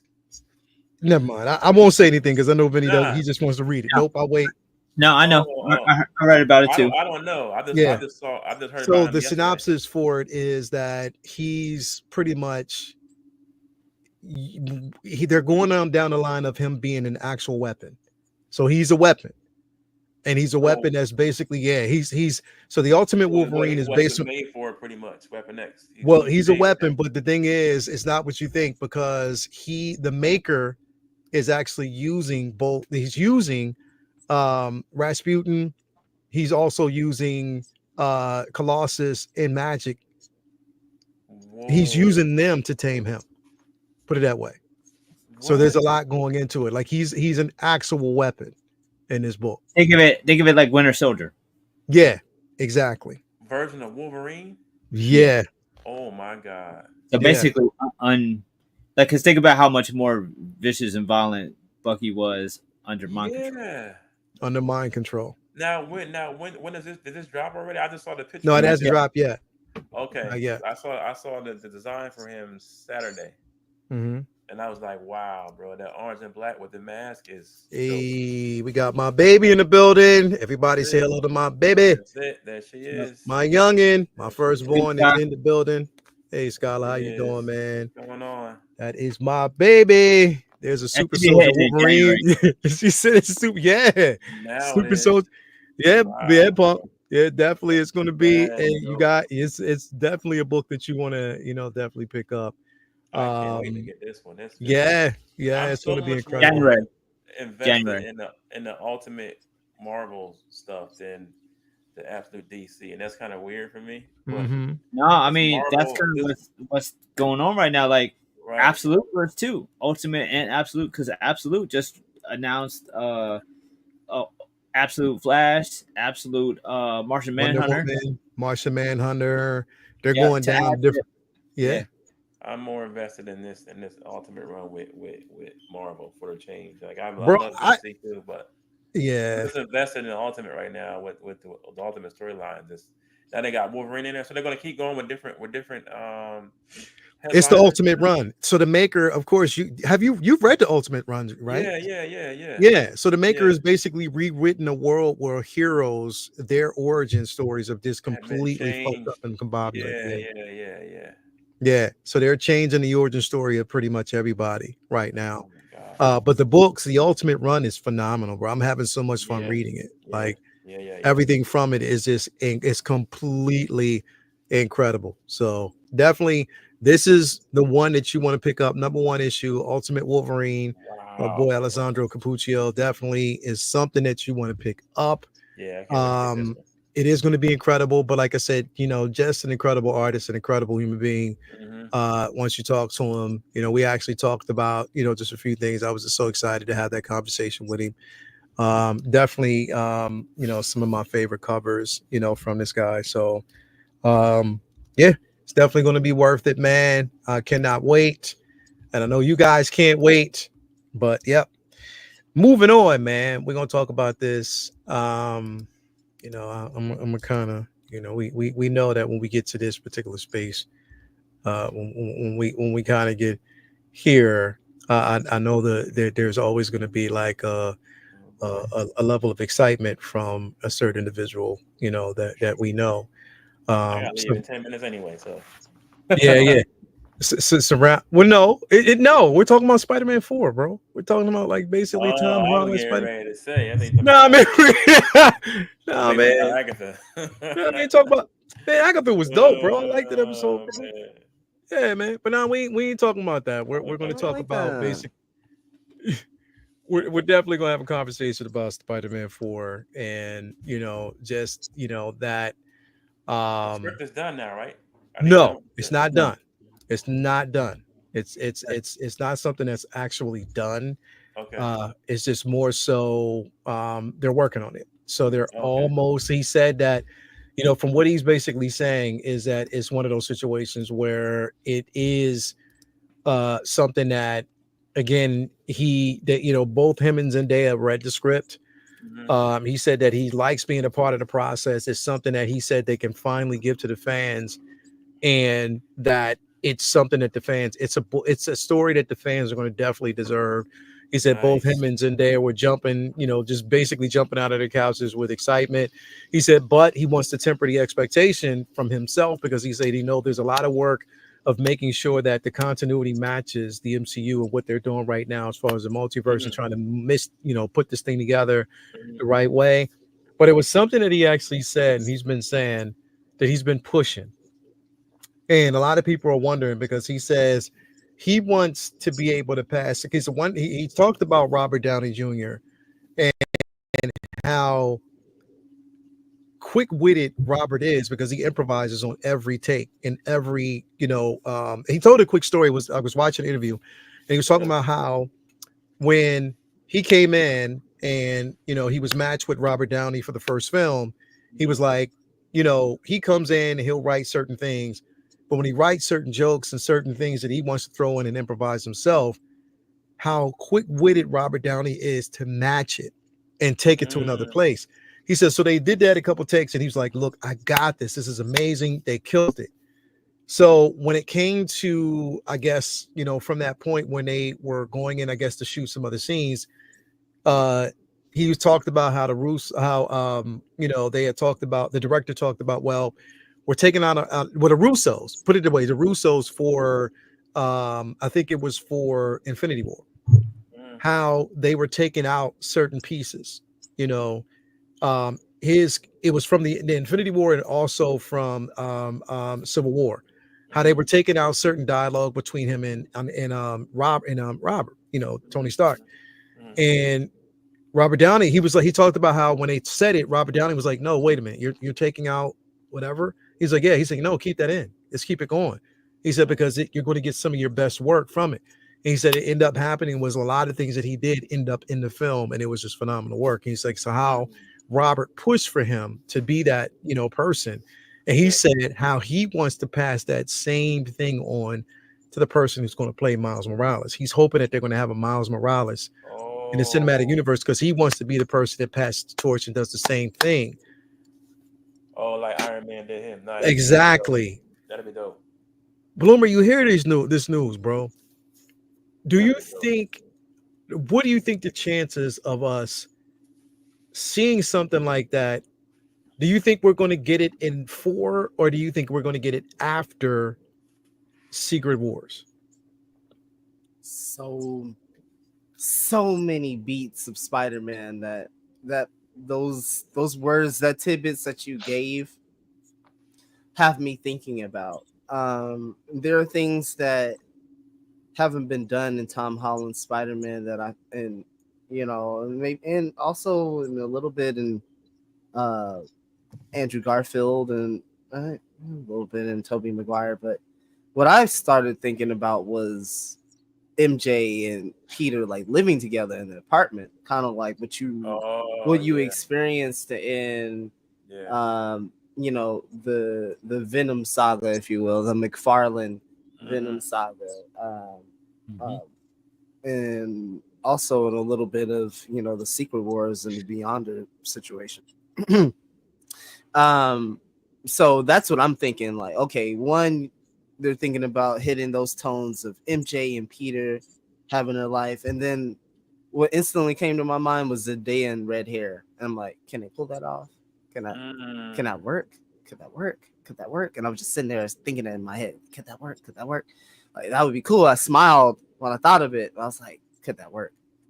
Another thing, and I guess the big thing here to chew on is Miles, and is thanks to Homecoming, they've planted those seeds, right? Of course, it's funny that Donald Glover is the one who helped plant those seeds in MCU. He is the one, and it's almost like a chicken and an egg, because he's the one who inspired our friend of the program, Brian Michael Bendis, to actually create Miles when he saw Donald Glover, Childish Gambino on Parks and Recreation in a little Spider-Man costume. He's like, oh, could do that, and that birthed Miles Morales. So to get that thing in Homecoming was awesome as well. So these things that you're saying, it has me really, really excited. To your earlier question, if some of these things will get done before or after Secret Wars, there's going to have to be some things that have to be set before he goes on that journey, so that after the journey, there's the actual metamorphosis of character that happens between all of that, right? So that it makes sense. So when Spider-Man lands on the back end of that, he takes all of that experience in there, so I think there has to be some groundwork that has to be laid there. It won't be an awful lot, but I think that there will be some groundwork laid for Spider-Man, so that when he goes through the Secret Wars, he'll land on the back end better because of it. So excited for a lot of this stuff, but we'll see how these things come to fruition. Well, like your girl here, I'm very, very, very excited to see what happens in his story, because of the reset that No Way Home offered Tom Holland's iteration of Spider-Man. So very excited to see. I hope that just the few things that I hope is that we get some fucking swing scenes day and night. We get like more of those scenes, bro, because we didn't get a lot in the last film. Not in the last movie, no. Right now, the Garfield films are king in terms of those CGI swing scenes. Like the Garfield films killed it, bro. Yeah. Like we only got a hint of that in the last film, but I think that's where we're headed. Definitely. Now they want him and Toby to come back, right, for this one too. Well, those are things that are rumors that have been out. Okay, so the one thing he did say is that he knows that the one thing that he wanted to touch ground, he wanted to bear in and just let everybody know, temper your expectations when it comes to seeing a Venom in this film, and also seeing a Null. He said, because right now the groundwork is set for Peter's development. He said, it's Peter's development, just the aftermath after everything that we actually see from No Way Home, everything that we experience with, what he went through in Endgame and Infinity War and, Far From Home. We need to meet this new Peter. Yes, with all of those experiences added to him. Exactly. We need that time to meet this new Peter before all this fucking shit jumps off. One of the ideas with the reset starting to break down, like people starting to remember who he is, or are just gonna stay? It'll just stay what Strange left it as. What you say? Are you talking about when people remember him? Yeah, starting to remember who he is. Well, now, not off the, see, that's the thing. And I don't want that right off the back. And I think that where they are with this character, it's great because it sets up so many more opportunities for him as a character, as Spider-Man, as Peter, who we know, to grow, because I think he needs to have that level of independence. We need to give him that level of independence that he's afforded, because if we look at the last, couple of films, we always seen that it was a level of dependence on either a father figure type of character, such as either Tony Stark or Doctor Strange, or there was a level of independence and that connectivity to him and his friends. Yeah. I want to see Peter on his own. Get it out the fucking mud, kid. Yeah, bro. From the grit, and then on top of that, you're exploiting his level of intelligence, because we need to see Peter, and the world needs to know how smart he is as a character when he's forced into a world where no one knows who the fuck he is, and he's forced to be on his own. That's the way that I want to see. And the one thing that Tom Holland said was, again, we are seeing a Peter after the effects and the growth in him just basically surviving as an individual who is technically on his own. I need to see him guard his secret identity, like somebody seeing him out of his mask would fucking kill him. Like that's where it's got to go back. You know what I want to see?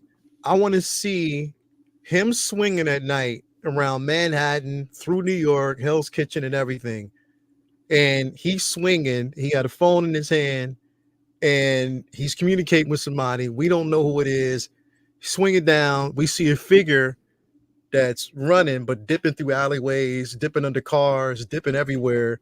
And then when he lands, we see this. And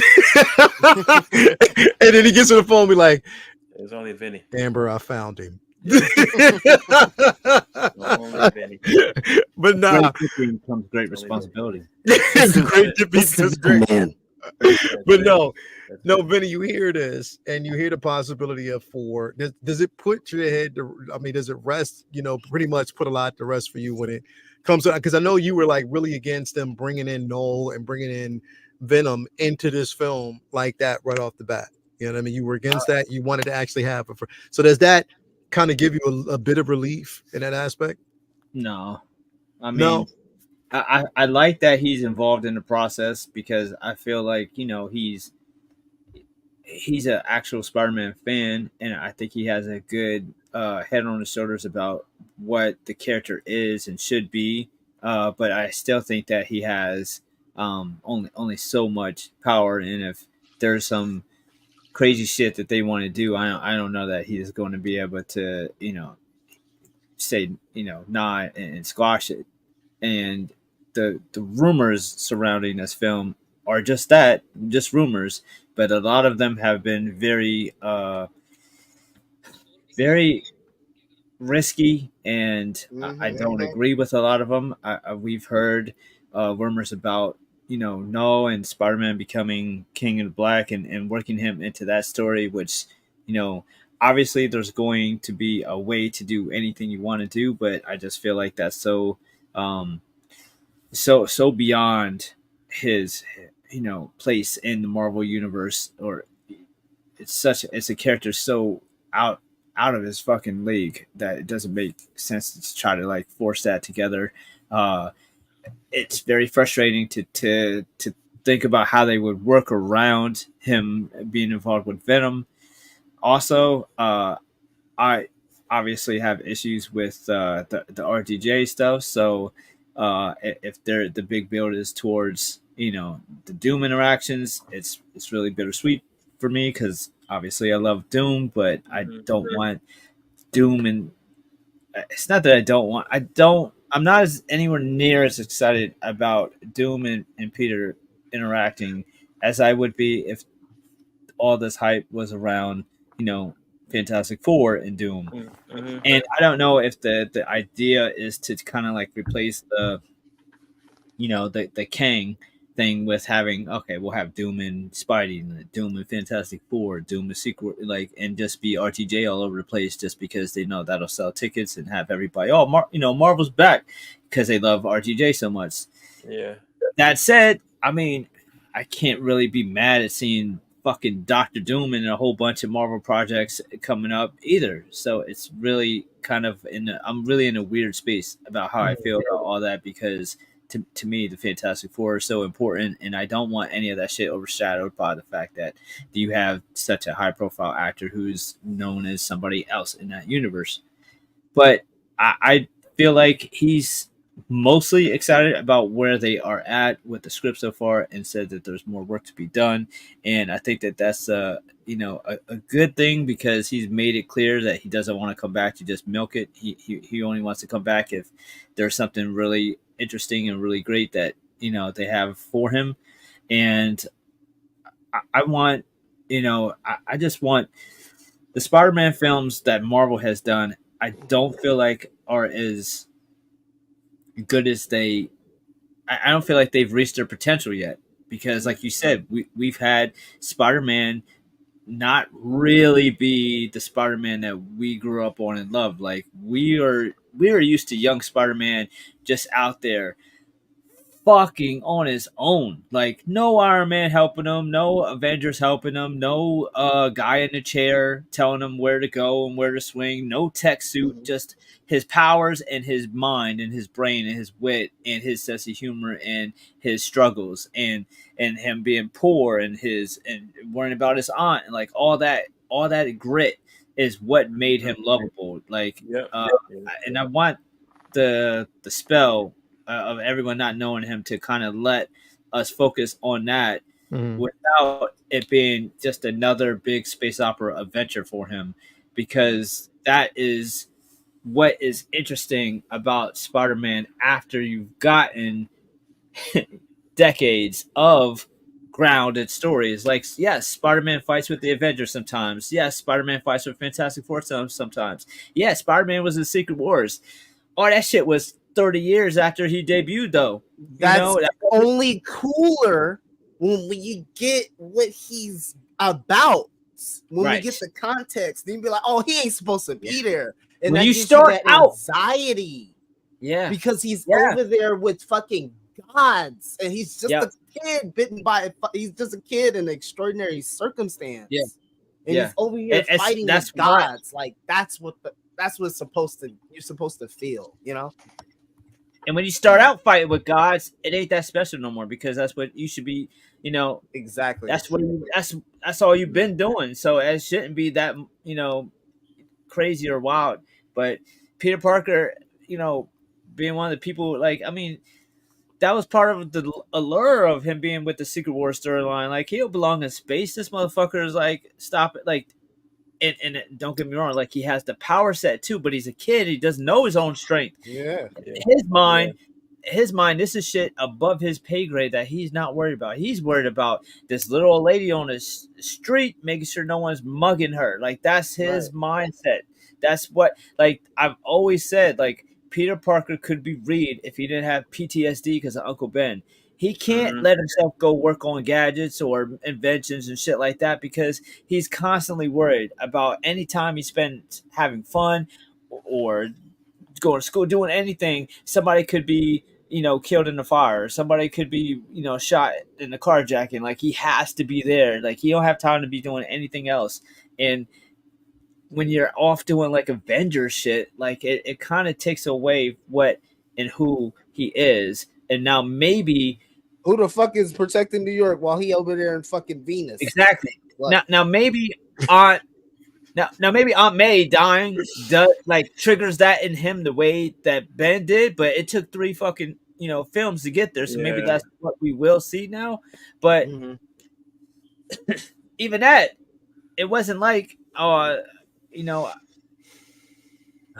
it's difficult. I feel like I have this tough place I'm at with the Spider-Man films, and I don't want them to forget his roots, and I don't want them to not think that they can do the super fantastical shit with him either. He belongs in both places, like spaces. He can do both. He can do both of these things, but I don't want them just telling these fantastical stories and forgetting. It's like opposite of Batman. He has to be grounded. It's like opposite of Batman.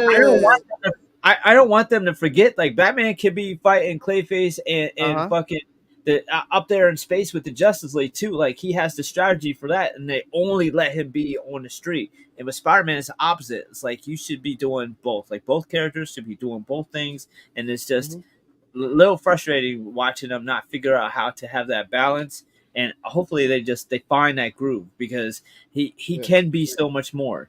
And I think maybe no Iron Man, no MJ knowing who he is, no Ned. Maybe he gets to show that. They teased it with him building, his own tech and stuff with the end. They teased a lot of those things at the end of No Way Home. I want them to expand upon that and just keep that going, because this is one of the greatest characters in literature history, and I want them to be able to get it right and not lose sight of what makes Spider-Man tick. He has to have that grounding context, because he's going to be talking to your Fantastic Four, Vinny. Pimp Juice, he's going to be talking to your X-Men. You know what I mean? Like, and of course, Lael, like, he's Spider-Man is in so many. He can fit in so many different enclaves, and he can. Did he ever address with this version what happened to Ben? He's just not dead. He's just dead. I guess his death. Oh, in the MCU, Ben? Yeah, they strayed with his story. We know that Ben's gone, but they strayed away from that particular narrative because they wanted to go somewhere different, and this is why they stuck with Aunt May. I think, and Jay, I think, and I want to ask you this: do you think that one of the things that they've done, the opportunity, okay, put it this way, the opportunity was there for them to continue on from what we got from Homecoming, Far From Home, No Way Home. The opportunity was an opportunity to keep it more grounded, especially coming off of Infinity War, especially coming off from Endgame, where he did experience a lot of PTSD, but it was a way to take the character and actually age him up, where he was forced to mature, forced to rely on his own instinct at that point. But again, we went from what we got from No Way Home going into, Infinity War, or no, we got not No Way Home, but Homecoming, going from Homecoming into Infinity War, and then what we got from Endgame going into Far From Home. There was a way to basically take the character and utilize that PTSD, but then again, we've already seen him in these fantastical situations. We've seen him up against Thanos. We've seen him basically battle. But now it's an opportunity to keep him more grounded. You can afford that opportunity with the character, but now you're bringing into, and I think where they kind of pigeonholed themselves was, you're introducing a multiversal factor into the MCU that kind of fucks everything up, because now you're trying your best to complete that story and figure out how you're going to weave all these characters in, which when you're doing that, you're taking away from the opportunity and the possibility of making those characters great in their own separate IP, to where it is a buildup. One of the reasons why I think we haven't seen too much of cohesive storytelling and connectivity is because, again, now here's what I heard that they're trying to say, Vinny, is that what we got from Shang-Chi, remember, there was a beacon that was looking for the 10 rings, right? Also, we know that what's happening with Miss Marvel and her, the Negabands, right? So we know that. So we know that there are certain artifacts that, and then what they're saying is that it's not Kane that's looking for these artifacts, that it's God Emperor Doom possibly looking for the artifacts. And that's what they're going to probably try to tie in with these films. Now that's just rumor, not saying that that's going to happen. But by doing that, it's just the simple fact that, again, if you already know that the multiversal storytelling is broken, it is. And you can't say that it's not. It's broken because you didn't know what to do with it. You introduced the concept to, just casual fans that know nothing about it. Now, of course, if we've read the books, we know what goes on. We know basically about the incursions. We know basically what happens with God Emperor Doom, Molecule Man, and all these. We know these stories, but the world doesn't know it. These individuals, these casual fans, they don't know it. So when you're thrusting some of these well-known characters and these characters that should have been more grounded, like Spider-Man, into these worlds, and them themselves having discovered their own the opportunity for growth, or their own what I want to say, what word am I looking for? Their own potential. If you don't know your own potential in a world where you have to survive when you're home, I mean, we know, like for instance, we know what happened with the first Secret Wars, how Spider-Man himself by himself bested the entire X-Men team by himself. Bested them because what is his biggest weapon? Is his spider sense. His spider sense is his biggest weapon. That is his biggest weapon, and that makes him completely dangerous because he knows what's going to happen before it happens. He can sense it, and that's why you can't fucking touch him. And we know that he holds the fuck back. One of the reasons why he jokes because he doesn't want them to see him coming. Right. He doesn't want. He wants them to take it. He wants to look. He wants them to look at him as he's a weakling, so they can't discover what's going to happen next. These are opportunities for this character to grow and for us to see this character discover those things about him. But in the multiversal aspect of it, you're too busy trying to tie this story up, and you're fucking over characters that basically have potential, bro. I would rather see this motherfucker with Daredevil and everything that's going on with street level characters than anything else that's going on in this fantastical universe. Yes. Jay, what do you think about that, bro? I really like the fact that they went back to the street level Spider-Man at the end of No Way Home, because we haven't had that in a while, to see Peter without all Stark's gadgets, without all of the extra help to make the suit. Thank you so much, brother. Yeah, him making his own suit, him adding his own tech. Now we get to see Peter for what he was, for who he is, and as a hero. My only gripe with the film is, May was also around for all that in the comics. May has always been like his, I want to say like his Alfred. His rock, bro. His right. rock. Yep. Like his Alfred, like Alfred the Batman. So for him to have no one is going to be a different version of Spider-Man that we are not really used to from the comics. So I just wish they would have waited a little bit longer before they, killed her off. Maybe they get to another movie or something and have that be his push through. But I guess they needed it for this particular story. But I think it's going to be good to see him street level again with Daredevil, maybe even with Punisher at some point. Just to see him out of space and back in New York, back in the boroughs, Hell's Kitchen and Brooklyn and Queens. That's what we need. I want to see this motherfucker fight Mr. Negative. I want to see him fighting Kingpin. I want to see him fighting Electro. Just his street level shit, bro. I promise you, it will be fed. We'll eat it up. Right. It'll be good to get back to that. And on that note, I just want to see him chasing Vinny. All right, bro. Definitely, man. I appreciate that, bro. Thank you for being here, man. As always. Go and get you some cheeks, bro. I know that's where you had it, man. Oh, no. I gotta take this test and I'm done for the night. And then to test the cheeks, bro. Thank you, bro. Thank you for being here, bro. Appreciate it, man. My bad, man. My bad, bro. We definitely appreciate, Yeah, having you here, bro. We'll talk to you later, man. Take that test, knock it out, bro. Do your thing, bro. No My doubt. bad No Monday doubt. continues, bro. But yeah, bro, Vinny's camera spinning again, which means his signal is bad. He's going through a spectrum moment. But Bloomer, yeah, man, like again, opportunity is definitely there for the character and for us to see this character on a more ground level, from a ground level aspect. But it's a matter of what they're going to fucking do with it, bro. And the thing is, you can, if Tom Holland, because again, the one thing that I do love is the simple fact that he said, yo, we just want to do it right.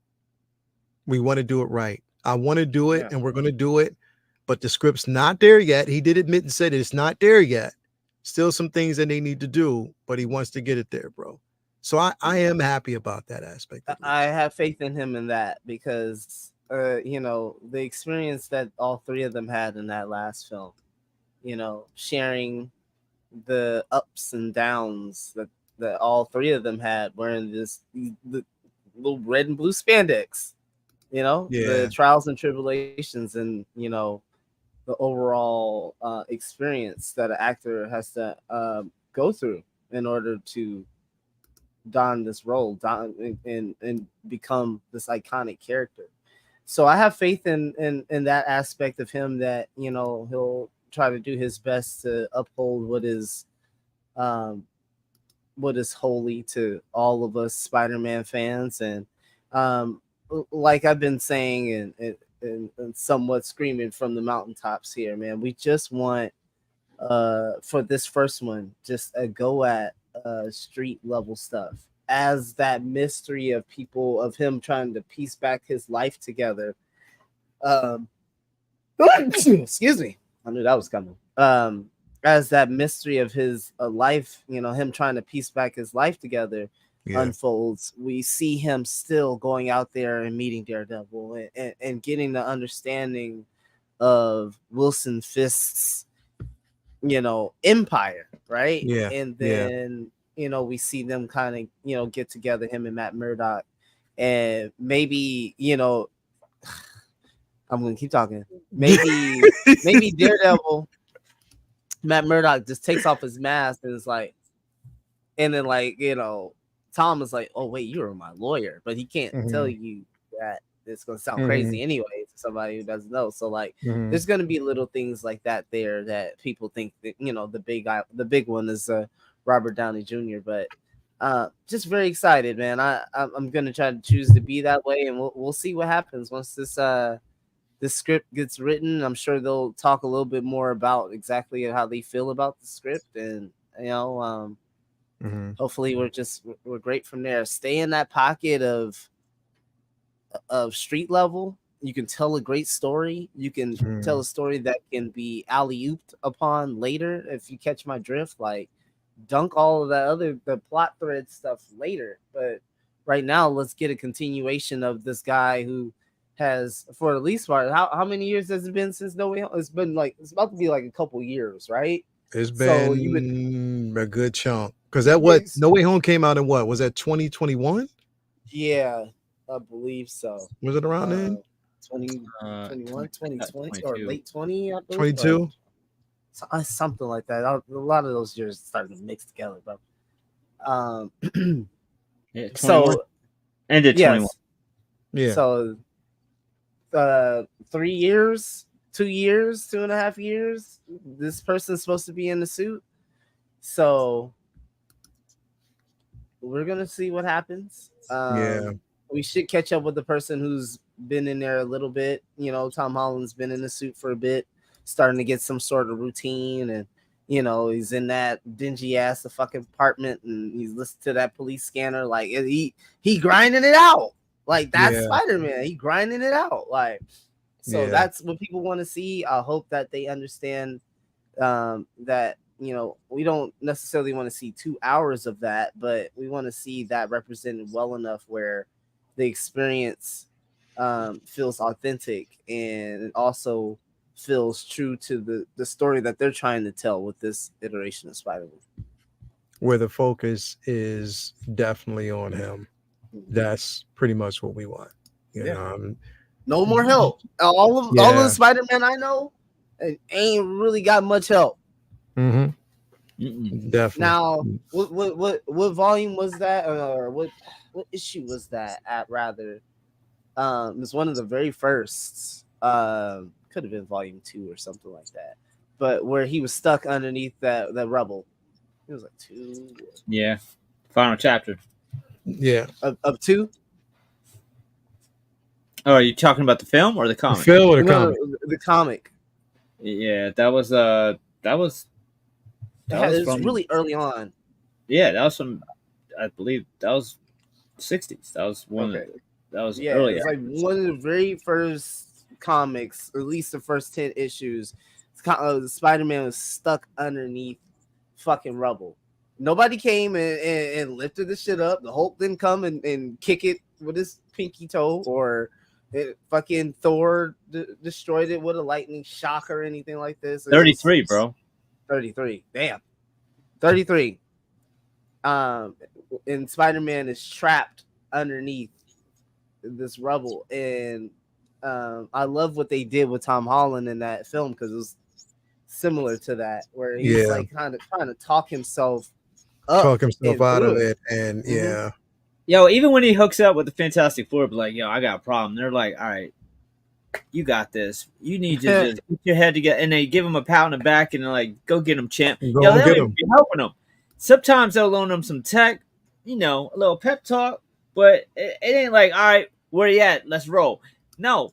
Yeah, fucking Reed was like, oh, you need a suit? Hold on, I got some unstable molecules around somewhere. Yeah, I mean, he go, brother. We ain't going. we got, you know what I mean? You know, street level kid, go handle that. Hey, Green Goblin is just like blowing up all these buildings. I can use you guys. See, listen, Peter, Dormammu, he got this thing. We got this thing we got to handle. I mean, and we saw a hint of that. Web cartridge. Yeah, bro. Yeah. And I like that they gave us a hint of that even with Tony from the first films. Like, I can't fight your battles for you. Got to do this on your own. I mean, that's just basically the way it was. So, I mean, hopefully, look, here's the thing. The high point is that we know that his contract is done. He got a beast of a contract. Motherfucker happy about that. So I'm definitely excited for him. Yeah. But we just want that excitement to translate on screen and for them to honor make a non-alcoholic beer. This man living life right now. Yeah. Hell yeah. Definitely. So again, there's a lot to go into it, man, but I'm definitely excited about it. So I cannot wait. And, we just have to see. Does Marvel get it right? Don't F this up. Don't be like Sony. Don't be like Sony. Don't do it. That's the crackhead cousin we just don't talk about on we don't talk about that. We gotta keep that in society. Motherfuckers had the nerve to have, your boy Craven at New York Comic Con. No, we ain't gonna talk about that. We definitely gonna talk about that. We'll talk about that some other time. Anyway, jumping into this, man. We're talking about this particular episode. This was episode 6 of Agatha All Along. And this episode, literally, bro, like I thought, in my opinion, it was one of the best episodes of the season because of its art of storytelling, and it also answered just a few questions of the character. And we know that now he was Billy Kaplan at one point. You know what I mean? Jewish boy, bar mitzvah, really tight knit with his family, friends. And again, it's just tragic how one life was replaced with another, and that life will never come back. You know what I mean? So like but at the same time, very tragic undertone. Very tragic undertone, bro. You're as a fan, you're like excited because this new character is now coming into the fold, right? And what that could bring, and that the storylines that's going to splinter off. But you're also like thinking about this person in this universe, this life that was basically taken and exchanged for, or let's just say this young man broke the rules and took this life. That wasn't his, but he took it nevertheless, and now we're here.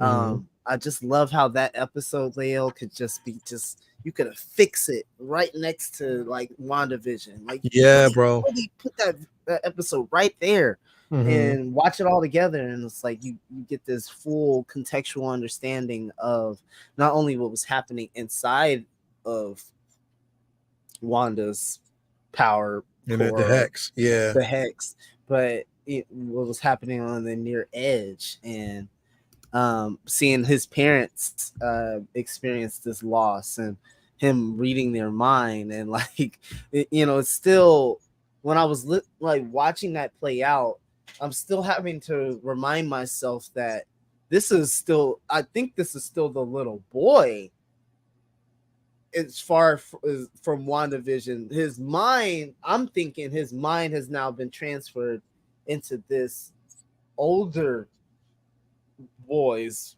body, right? Like that's what I'm thinking. And so, or my understanding is, so now like I guess the dimensions between the parents and exactly, the Charlie says mind age is 7. So you have this 7-year-old trying to understand these like huge traumatic events that are happening to these two adults, and trying to like reason with them, trying to calm them down, trying to tell them not worry, but he doesn't have the emotional intelligence at this point to kind of be able to communicate what's happening, or communicate in a way that can quell these people's thoughts now. So I thought that was like a really tragic but very intriguing like dimension to this episode. Yeah, because he knows that he's in a strange place, but has so much empathy for a family who again lost their son. Right. You know what I mean? And because of the simple fact that whose life was taken, and that you've replaced that character. You've replaced Billy's. Your essence is basically in a body that doesn't belong to you. Another life was actually taken in the midst of it. And I thought that was very intriguing. But I'm glad that they stuck with the fucking story and they didn't change it. Now, mind you, there were still a few changes here, but as far as Billy Kaplan being Jewish, and again, the essence of, William, or not William Kaplan, but Billy inhabiting William's body, and finding out that again, he is, Billy Maximoff at that point, was phenomenal. I like the way they actually did it. I like the way they played it. Vinny, what did you think about this episode, bro? This one, unfortunately, I have to sit out. I did not get a chance to catch it yet. You didn't see it. No, it's okay. It's okay. I'm good. But yeah, we left Wednesday night, and so when I got back, and then we got back. We gotta let you watch it first before we jump into it, bro. No, it's all good. It's all good. And then because when I got done work today, I just had enough time to watch Penguin. I hadn't even seen Penguin last night because we got back mad late. And then because I think it's important that you watch it first. I think it's important that you watch it because there are definitely certain things in this episode that you need to kind of see and where it's going. I'll be watching it. I just didn't get to watch it before we went on. We got some news. Motherfucker, bro. No, they didn't. You need a ticker screen. We do. We really going do. Underneath. Motherfucker. If he sets it up, I'll work it. I'll do it. I'll be the person. I'll be in charge of that shit. Bro, look at this. Press. Wow. That's crazy. Wow. Bro. Ask and you shall receive, Clone Wars fans. Bro, they even gave him the mechanical arm as well. Oh, that shit is hard. Wow, bro. And then him and Maul together look crazy. Wow. That yellow pops. Yeah, it's gonna pop. It's really gonna pop, and I think and you get 2 sculpts, bro. That's what I was going to say. Aren't there 2? That's 2 different sculpts. Yeah, 2 different sculpts. You definitely get 2 different sculpts. Broken off and then all together. Wow, bro. They're going in on this. It's dope. Look at that sculpt, bro. And it's the Purrs too. Motherfuckers is gonna chase that mall, bro. I'm telling you that right now. I'm all about to sell the fuck out. And they got the right height, bro. He's a Do big they have boy.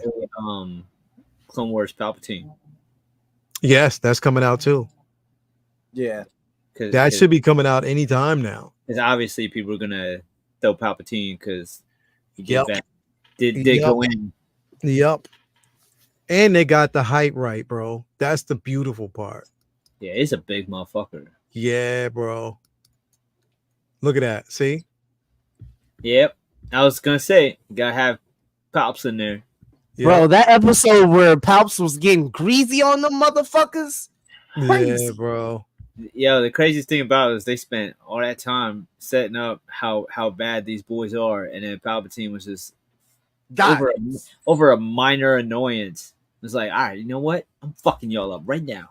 Yeah, it's like the old head came to the basketball court, and you looking at the old head like, man, and that old head doing like fucking hook shots, he backing you down. And like this is somebody who never gets his hands dirty, never really brawls with nobody, and he just felt like fucking them up that day. With sabers, bro. He don't even care about fucking fighting with sabers, bro.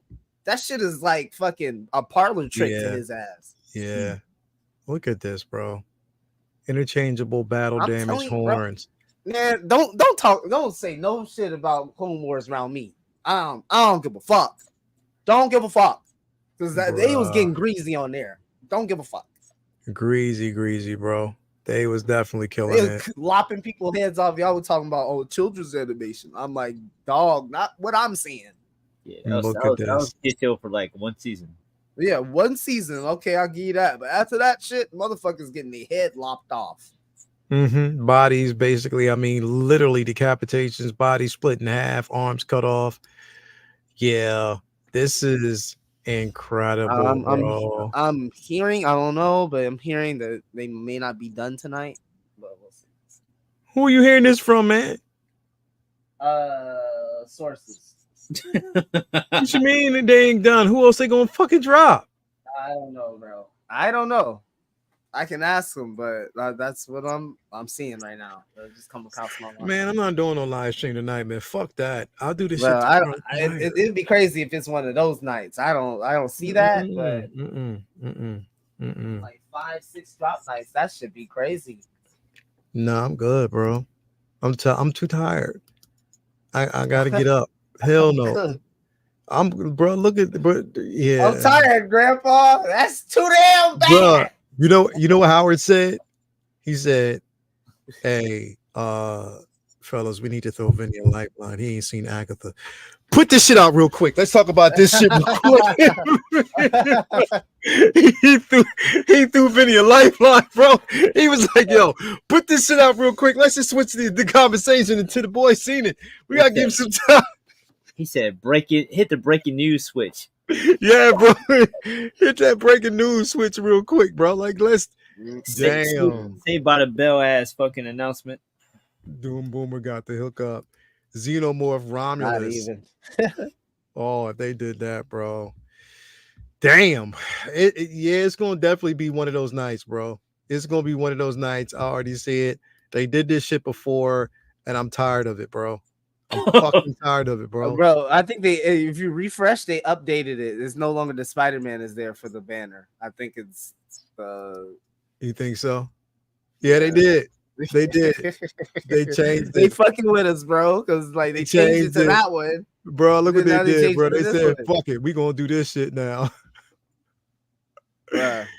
These motherfuckers, man. Fuck y'all, man. Y'all motherfuckers just be doing some dirty shit, bro. Would be a crazy night for that artist and Anakin to drop. Nah, don't do that.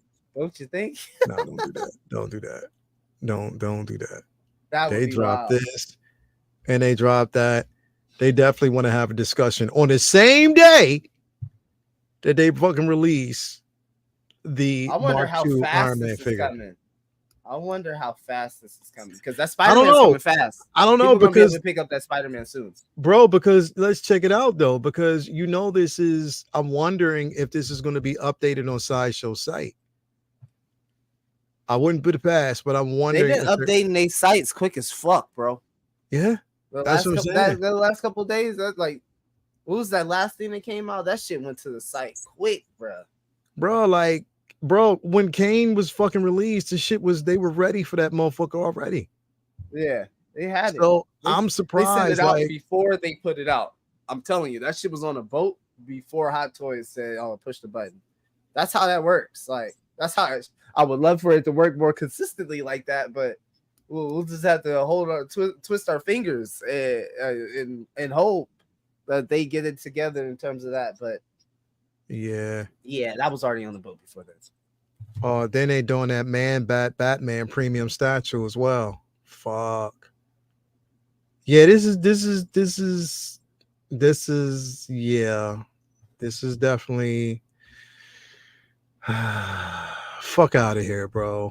I'm tired of this shit. Anyway, it's that night, y'all. We're gonna call it a night. We'll talk about Agatha. We'll talk about both episodes next week. Give any time a chance to watch it because I think this one's gonna lead into this next one. So it's definitely worth waiting for you because I want to have a more in-depth conversation about it and what you think based on what you see first. Especially the ending of this episode. So definitely we'll do that. Again, thank you guys for being here. I know there's going to be a lot of streams tonight. I'm not jumping on nobody's shit. I'm too tired. I ain't talking about this shit tonight. I'm taking my black ass to bed. I'll let everybody else do it. I'll get up in the morning. I'll create a video and put that shit out. And yeah, because it's a lot too much. We ain't doing this. Vinny, what you got going on, bro? We will of course be back here Monday night to talk more comic book talks and whatever kind of craziness they got coming out this week. We'll be doing I'll let you announce that. We'll be doing a horror-thon related show soon. We'll talk about the timing on that because I'm not sure. I just thought we'll figure out what the time is, but stay tuned. We have a horror themed show coming at you where I'll be discussing some horror picks, breaking down some horror flicks over the years and different things that we strive for when putting together horror-thons and things that and that's what I wanted to talk about, bro, because what I'm gonna have you do so these motherfuckers understand, I'm gonna have you do some pulls of horror-thon picks that you've pulled for the last couple of years because we don't want this just to be like the run-of-the-mill talk about some of the stuff that we already know. No, we're talking about horror films that y'all motherfuckers haven't seen yet. Ren said, "Six of Man, watch The Substance too."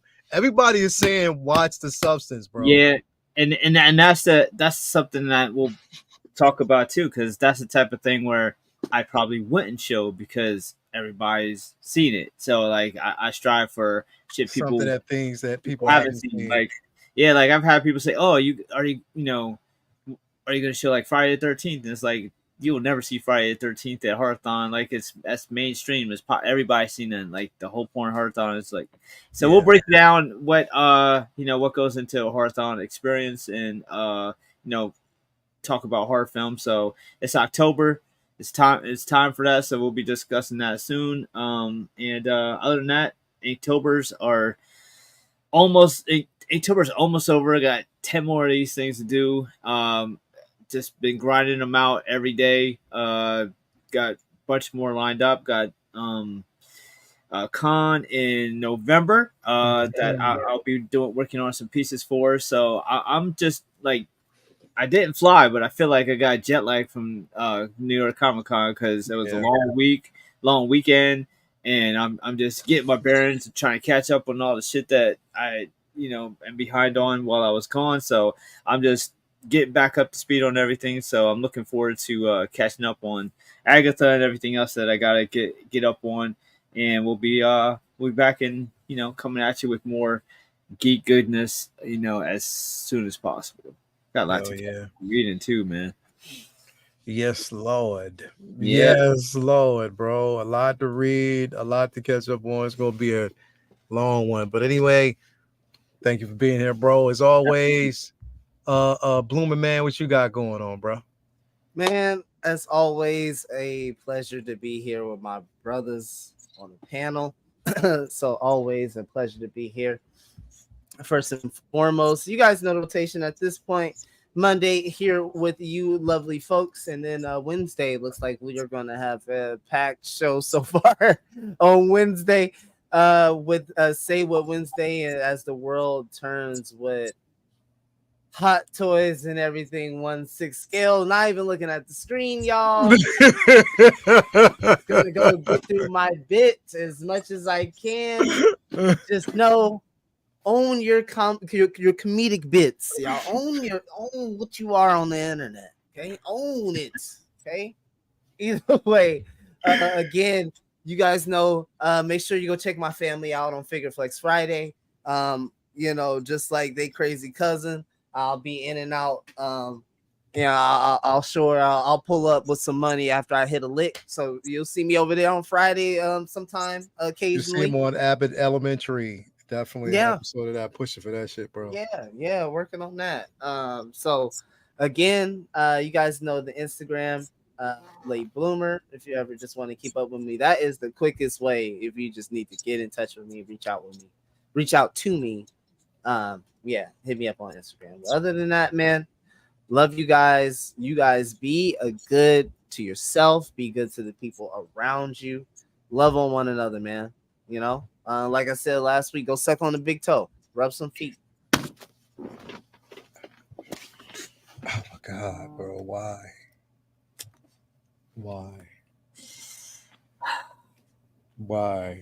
The corns and shit. If you ain't rubbing on her corns and bunions, bro, I don't know if that's love. I really don't. The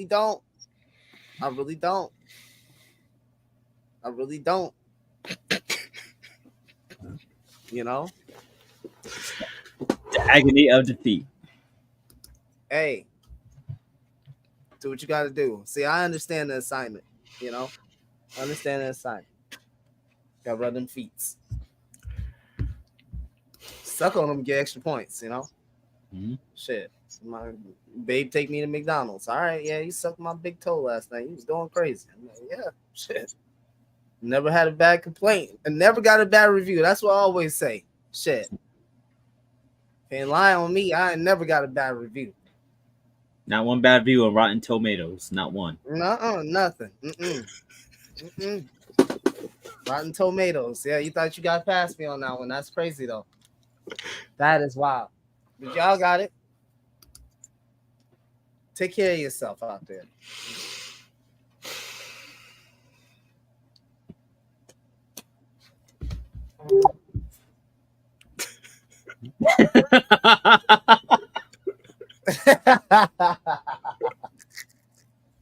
This is the outro, man. We two out. This is the outro. Thanks for coming by, brother. We love you. What up, Mark?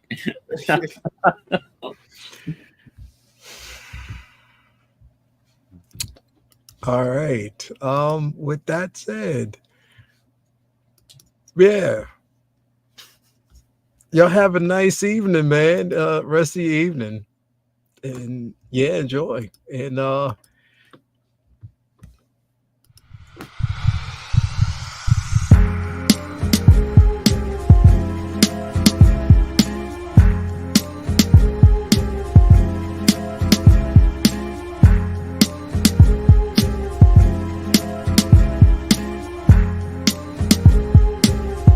my bad, y'all. I'm gonna go back to talking about assholes next week. We'll talk about booty and Nutella next week, but we'll just finish off with the feet.